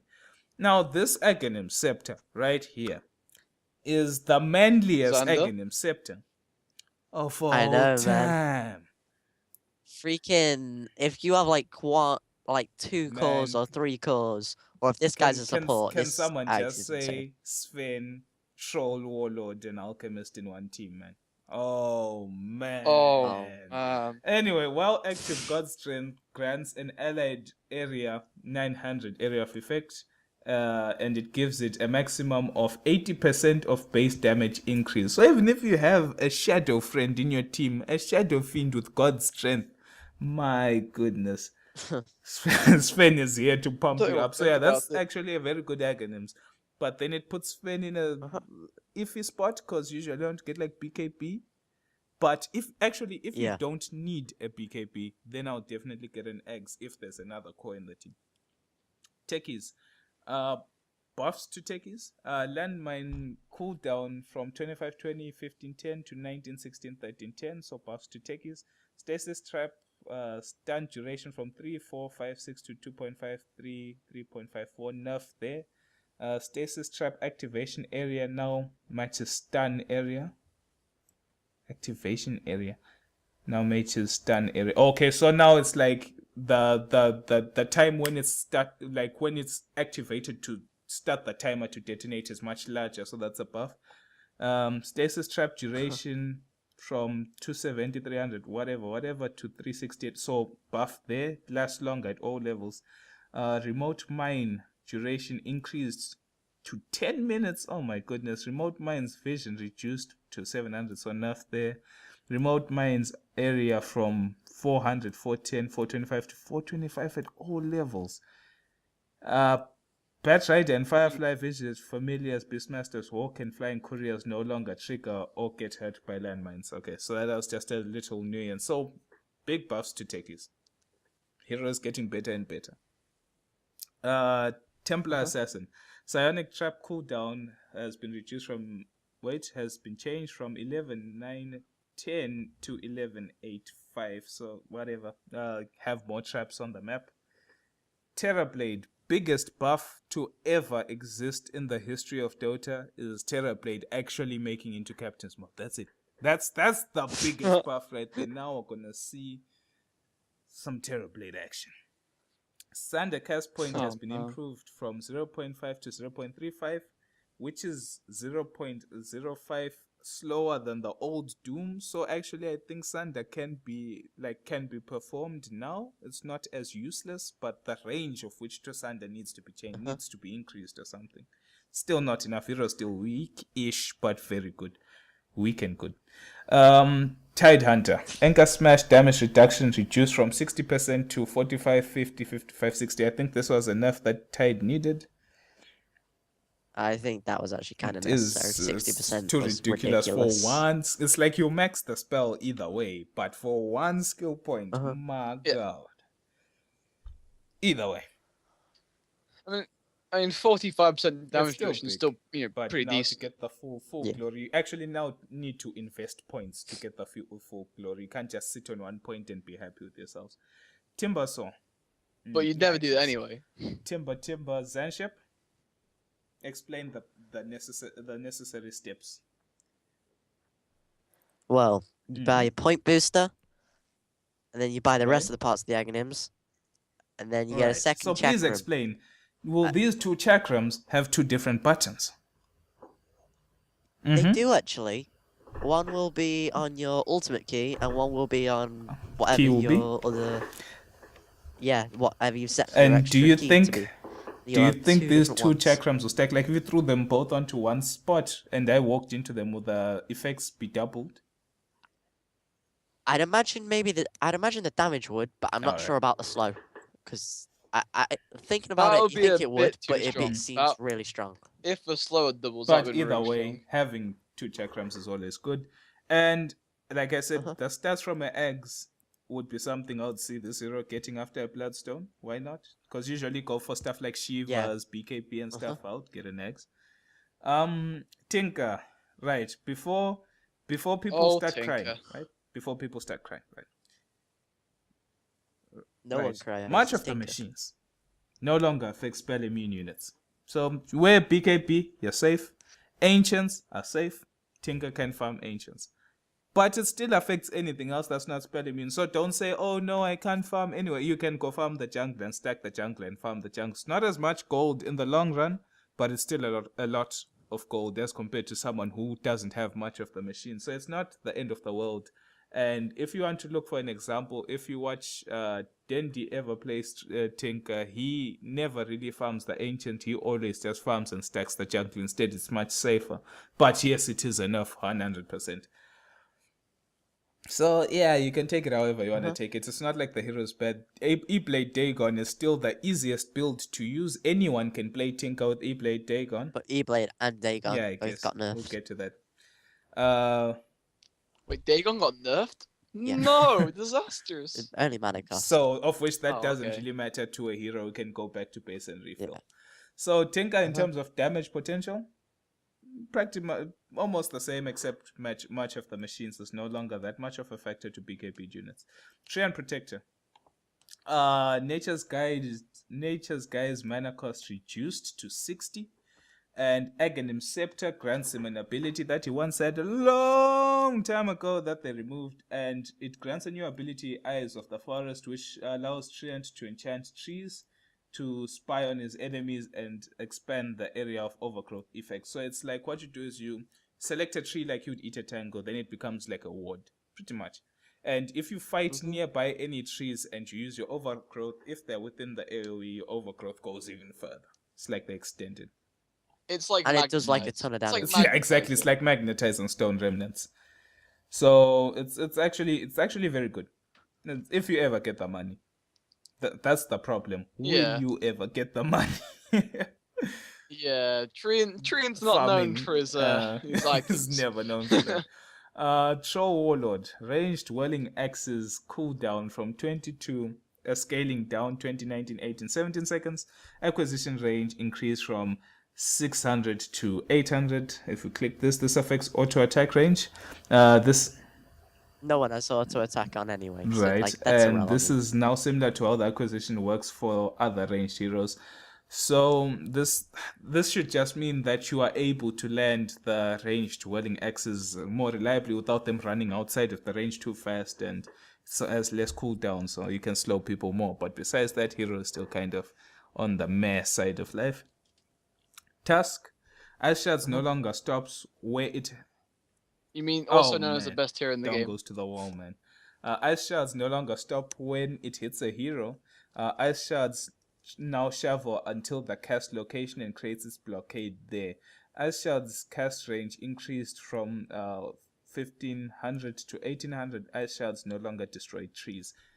People may be confused as to this, but think of it as a buff. Because now you may say like, oh no, they only stop where you point, so it's harder to get a person. But I mean, if you know where to click, you'll have to skill shot it now. So that's hard.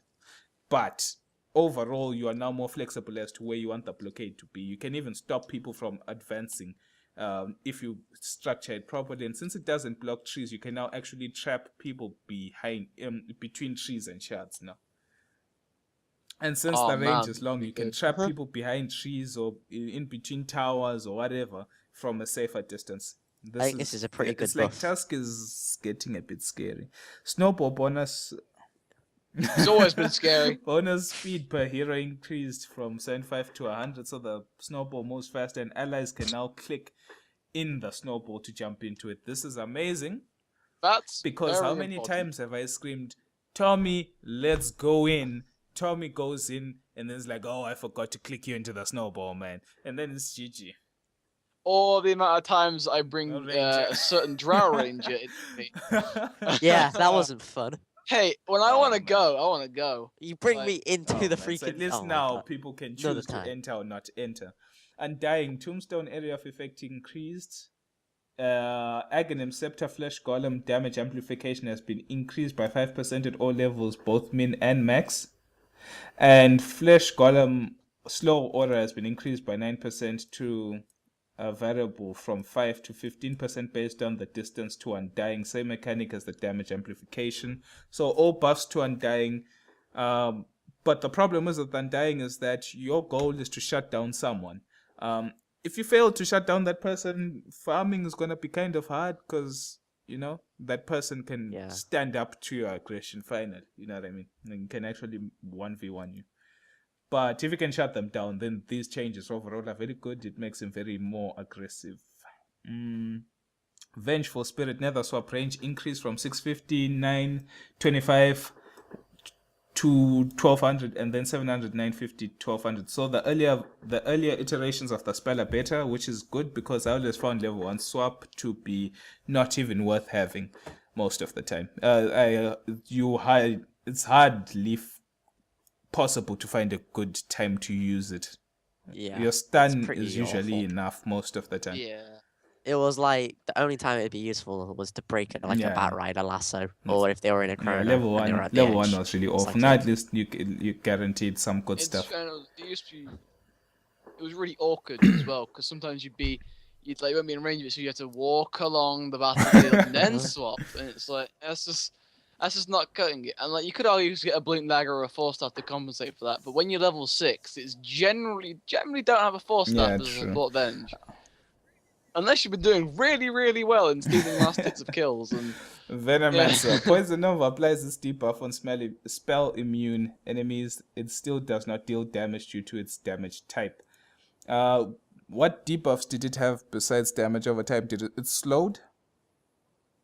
it's slow. I'm pretty sure. I Hardly don't know. played the hero, so I Let's have a wouldn't look. really know. So I'd assume whatever negative debuffs it had, it would apply those besides the damage. So overall, that's a buff to Venom. Viper, right? Talking about being doomed. Corrosive Skin now only affects enemies within 1,400 area of effect. So if you and Doom walk away from each other, then Doom doesn't get any of your damage. And also, I hated the fact that if I was Zeus and I ultied, all of a sudden I'll start taking damage, even though I'm chilling in my own jungle having fun. Corrosive Skin damage cannot be reflected multiple times. I don't know what that's for. Reflected multiple times. I would assume that if, for example, if you're hit by Kunka's Torrent, since Torrent does damage over time after the initial burst, Kunka would get hit by multiple corrosive skins.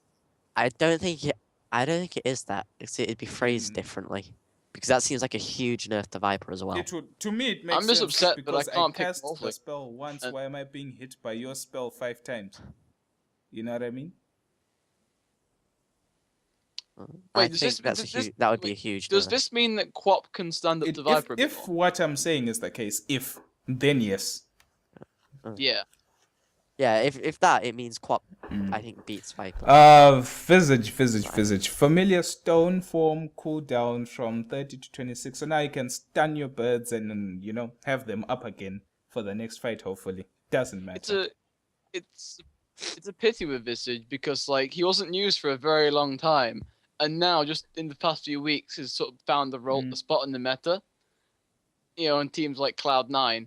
So it's like they probably were planning, or everyone was probably planning on giving him a bit more of a buff because he's like I think he's like 107th like least picked hero in the game. Yeah. It's sort of ridiculous. But now that he's found a spot in the meta, I'm pretty sure they've realized how good he can be and how he doesn't really need a nerf. But the thing that's kind of screwing him over is when he true. loses familiars. I still think he needs his movement speed back. But anyway, Warlock Fatal Bonds now shares the same damage type that is dealt to it before it's reduced. It previously took the damage that was dealt after all reductions and then redealt as HP removal. It now immediately redistributes the damage with the same original source type before any reductions. This means that certain things, like if certain people are bonded together, then the amount of damage you deal to them will be good depending on which type and what time of the game it will be. Basically, if you deal physical damage, the bonds will But do then physical it's like damage. if it's late game and you're dealing physical damage to armored units, then it doesn't do that much damage, which is kind of enough because HP removal was reduced by nothing. You know what I mean? So, take it however you want to take it. Golem attack range increased, Golem attack time improved, Golem HP regeneration increased, Golem immolation area of effect increased, Golem flaming fist chance reduced. So pretty much the Golems are just going to be killing things and tanking things. It's all buffs to the Golems besides the flaming fist chance. They've almost got more range than Morphin. Weaver, the swarm duration increased to... I don't understand this. I don't understand why we forgot like such a huge buff here. Well, we'll see how it goes. Well, now he only needs 1 swarm point. True. you don't need to put many in because he gets the almost level 3 duration from level 1. Now, and then also, Gemini attack can proc Can now items. proc. Jesus. So you can Please, now... like I can blink twice? What? No, like, No. double Like, attack crits Oh, or I was double thinking maelstrom. about procking Yeah, do a mouse actives. and Like crit. if I blink, Uh-huh. my blink will blink twice or something crazy. That Like, would be what? pretty insane. But I mean, you can double crit. That's pretty huge. Yeah. Or double maelstrom stun or proc. something. Germinate attack cooldown Yeah. increase though, but slight increase. My goodness, that's not even an increase. And Shukuchi damage Yeah. reduced slightly. And Shukuchi no longer knows. So Weaver's just going to kill things. Honest truth. Wind Ranger shackles max slash distance from 525 to 575. So almost easier to shackle a bit further units. Then again, some trees have been removed, some trees have been added.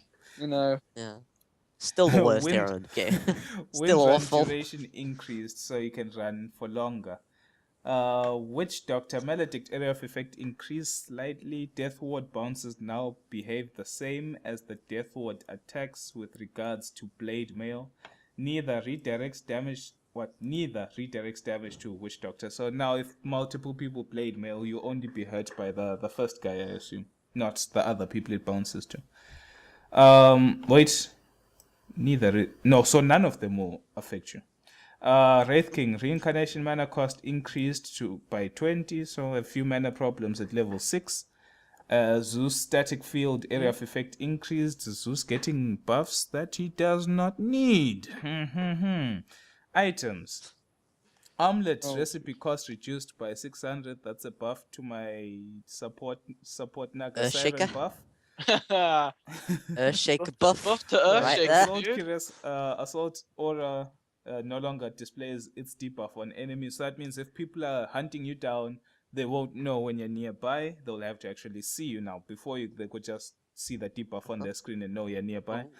Black King Bar, the most important thing is that This the is minimum immunity duration has been increased from 4 to 5. Nice buff to the Black King Bar. I'd say that the most important thing about that is the fact you can't rebuy full Black King bars now. Let's see, buying a new Black. You can never get your 10-second BKB for the game is the only one you will get. Hey. You can't It's rebuy big. it. That's It's pretty very big huge. to say how the game is later. It's very terrible. In the sense that sometimes that 10 second is the game winner, you know what I mean? Blink Dagger costs increased by 100 gold. Rip Centaur. And all Blink users, you're gonna have to go get a few more last hits before you can be happy. Now, the Bloodstone change to me really is the only thing I like right now. It now requires a Soul Ring and a recipe instead of a Perseverance, and no longer grants the 10 damage that the Perseverance had. This is good because most people who require Bloodstones usually want to get this stuff early, and the Perseverance works on percentage-based regen in terms of the mana, which is the best point of getting a Bloodstone. Therefore, I think this is really it's good very for good Storm. for Storm. Now, Yeah. a Soul Ring grants... And maybe Tinker, but who goes Bloodstone on Tinker? Some That people actually go Bloodstone on Tinker. I've But seen some, they don't do it very often. Not. Yeah. So the Soul Ring will grant you way more effective mana than the Perseverance does, and the build-up is way easier. And the Perseverance was always the last thing you got because it's the weakest component. Now, here the weakest component will be the recipe, which is like 800 gold, so it's much, much cheaper to make. Bottle cost increased by 50. The reason why bottle cost has been increased is because you will definitely see bottles on many people's supports, bottles on carries, bottles on offlaners, because now there are twice as many runes. That means twice as much regen for the whole team. I'm Supply telling and you, demand. bottles on carries, to me... Everyone's becoming an alcoholic in Dota now. Like the price of gone up, alcohol man. has gone up. You can't buy Oh, another man. GG branch. I'm telling you, this might what is turn to this? be like one of the most effective regen items in the game. That's a bottle, bro. Boots of Travel, teleport cooldown reduced by 50. So now we can be Nature's Prophet, which is good. Everyone wants to be Nature's Prophet. And Butterfly now has an active ability Flutter, which can be cast to trade Butterfly's evasion for 20% movement speed bonus for 8 I think that's seconds pretty good. and a 35-second cooldown. Evasion is lost during the 8 seconds. You have the movement speed. Oh my goodness, sometimes they write too much. But anyway, this is good because there's sometimes when you just want to go in on a fleeing target, but you're just too slow. But the nice thing is, since Phantom Lancer is coming back, and one of his abilities is to gain movement speed by clicking on you. If he flutters as well, this guy will be on you as if he had a blink dagger. And all PLs by Butterfly, so it's all good. Cloak, Hood, and Pipe magic resistant. Can we just go back to boots of travel for a second? Because I've just thought of something, right? I think this buffs the fact that more people are more likely to get boots of travel now in late game, right? Because you think of how many TP scrolls you buy per game, or at least you should buy per game. Right? If a game lasts quite a while, like 40, 50 minutes, you're probably going to be spending more money on TP scrolls than an actual boost of travel would cost. So in late game scenarios, you'd be spending more money on TPs and BOTs. It's a very good item. It's just one of those. The hard part is getting that burst 2,000 gold in your inventory, but definitely, it's a lot worth it. Especially for being Tinker, able to recover Tinker now from doing nothing for a bit because you spent 2,000 gold on an item that really just gives you TPs. Cloak, Hood, and Pipe resistance now stack like all other normal magic resistance do. So you could potentially buy 6 cloaks. Is that what they're trying? Although it's awful. Yeah, Dude, this is the new can punch build. happen, but it's awful. But for example, like on Viper, since you've got corrosive skin, maybe if you have you can buy 1 cloak or 2, for example, or 2 hoods. Yeah. Well, 2 hoods is too expensive, but like 2 cloaks on Viper would be very good. Crimson Guard was the item we talked about earlier. It's a Vanguard and a Buckler to make. Requires Vanguard, Buckler, and a recipe. A total gold 3,850, which is a lot considering that's like what 1,000 something short of a Heart of Tarask. Provides 250 HP, 6 HP regen, passive block, 80% chance to block, 40 damage on melee and 20 damage on range, 5 armor, and 2 all stats. Active Guard gives nearby allied heroes in a 750 range plus 2 armor in the damage block shell that has 100% chance to block 50 damage last 9 seconds, cooldown 70 seconds. Damage block gives the wearer a chance to block damage for each incoming attack based on whether the equipped hero is melee or range. Note, Guard only affects heroes, has the same no stacking mechanic as Pipe of Insight or Mechanism for 70 seconds. Okay, so you can't get multiple of these things and use them. I think it's still going to be very situational because who wants to be stuck on a somewhat okayish Vanguard but still not so good? I think it's people who just buy Vanguard and they're like, well, I may as well just finish it off. It's not that much more, and it's probably worth finishing off. And, Yeah. maybe Axe. Maybe. I think it's good on both of those, to be honest. It's okay. Dagon intelligence bonus per level increased. You get more int from your Dagons now, and energy burst mana cost increased. But since you gained more intelligence, it doesn't actually. It's flat 180 at all levels, so it's like only the level 2, 3, and 4, 5 Dagons are affected by this. But since the level 2, 3, 4, and 5 Dagons give you more intelligence, it kind of counteracts that anyway. So. Yeah. I'm telling you, dude, It's Dagon coming in. Bloodseeker, Diffuser Blade recipe cost reduced by 150 gold. Agility bonus rebalance from 2530 to 2035, and feedback rebalance from 2036 to a constant 25. I think that's pretty bad. Yeah, For the Diffuser Blade, that's enough. Then again, it's one of those. Kind of more worth it. No, it makes it less makes worth it it. such that you have to buy the second. You are being forced to do it now. You know what I mean? Because back in the day, you could just abuse the charges of the first one and then buy the second one for the new charges. Didn't really care much about the stats because they were okay. Ethereal Blade. Ether Blast now has a projectile which has a speed of 1,100. So that means you can see the thing and blink away if you are fast enough. Ether Blast now only turns the caster ethereal if they target themselves. You could target your allies and you'll be both safe. Now you can have to choose you or the ally to save.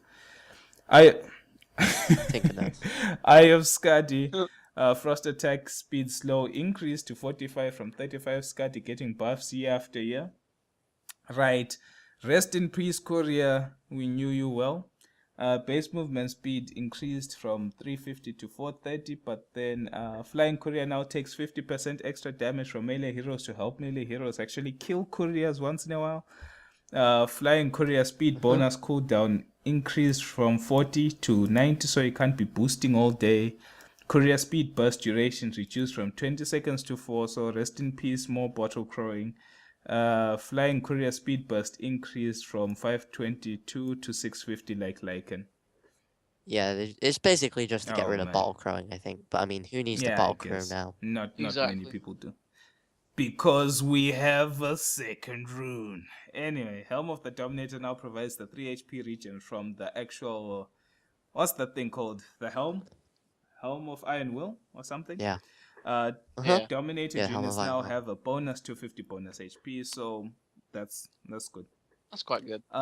Hood of Defiance HP regen increased from 8 to 9 to match its components. That's just fixing a discrepancy. Lincoln's Sphere only blocks Wrath of Nature's initial bounce, not subsequent bounces, because those bounces were not targeted on you, so why would they block? Lincoln's Sphere only blocks Lightning Storm's initial bounce, not subsequent bounces, same concept. Netherward no longer triggers Lincoln's. Lightning Bolt now triggers Lincoln, so that's another Zeus buff.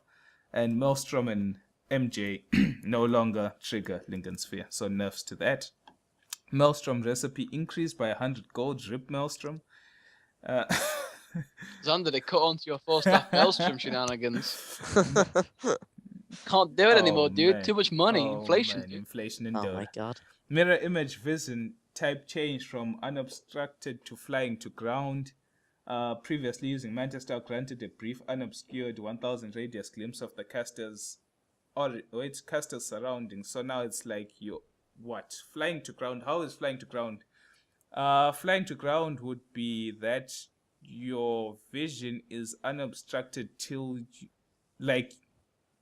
Basically, it's when you press Manta style, you had flying vision for like a second. So now it's not there. That's it. Yeah, now it's not there. If flying to ground means it's not there, what's ground to ground then? Normal. No, flying to ground is the thing. So it's changed from flying to ground to normal. Recipe costs reduced from 900 to 800. Okay. Mask of Madness, 100 gold cheaper. Whatever. What a great item. Singsing's gonna restore mana cost on mechanism. The mana has been increased by 75, so more mana on the mech. Pipe. We're gonna see a lot less. Lot less AAs as well. Getting mech. Rip Dave. Pipe of Insight HP regeneration increased to match its components. Same as the hood. Refresher Orb reset cooldowns increased from 160 to 185 to nerf all Refresher Orb users, i.e. Zeus and Silencer. I think it's necessary now because people need to refresh a BKB. Oh yeah, I guess. With the new BKB. Yeah. Ring of Protection armor increased from 2 to 3. Gold cost GG! increased from 175 to 200. My discussion with a friend was that one thing you have to understand is that in the early game, on most people, a stout shield will always be better. The block is more, right? But then there are some heroes whose armor values are too high, such that this Ring of Protection, this new one that will come, will be much more better. Because if you take someone like Terrorblade, who gets like what? Or Ogre McGee. Yeah, if you take Ogre McGee, the guy has 10 armor at level 10 1. armor level with 1. 3 GG branches, and this will have 11 armor at level 1. So you might as well save on the money instead of buying a stout shield and get this. Or you can just get a stout shield and this. You know what I mean? No one touches you with 11 armor. Until you do the Sentry Ward. True sight area of effect increased from 800 to 850. GG Ricky has lost. GG Ricky. That's a buff to Kopi, who misses that D-ward. Oh my god, that was horrendous. Shadow Walk on Shadow Blade invisibility break damage increased from 150 to 175, so more Kunkers will be happy. GG Kunka. Command Command and Kunka. Shiva's Guard's freezing aura no longer displays its debuff, same as AC, so you can run away in peace. And TP scrolls have been reduced to 100 gold. I'm excited about that because the amount of times I'm playing support and I just held a GG branch to TP into lane man. just too many times. That's right? the worst That feeling. is like the Well, worst thing. anyway, that is the entire patch. Anything after this is damage type changes. Feel free to read those. We are tired. We don't give a damn. But there's one more thing. Don't There's listen one to more this thing. guy. Burning spears are now Oh HP removal, my. and Oh. they're not lethal. Actually, there's a couple of other things like down actually that are quite Yeah. important. Like from Uh-huh. the damage type changes, they've got rid of composite and HP removal. So that means lots of things cancels blinks Right, and like salves and stuff now. wave of terror. Most wave of terror and Okay. But the most important thing, Wait. burning That's spears are basically now it. considered usage costs and are never Okay, so lethal. Husker can't kill you if you flee away from him. Earn does pure damage. That's so Yeah. good. Yeah, it's pretty good. Let's see. Anything else worth noting? Oh, there's a new chat wheel option that says useful Oh, now. besides. That's pretty cool. Yeah, Oh, that's man. pretty cool. Okay. And they added Shadow Fiend, Bloodseeker, and Scarif Mage bot. And by the way, Pudge bot is actually broken in bot games.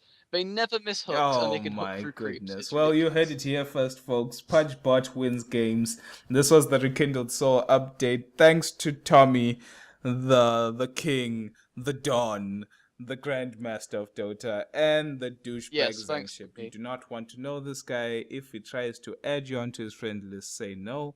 Do not follow him on Twitter. Do not follow him on Instagram.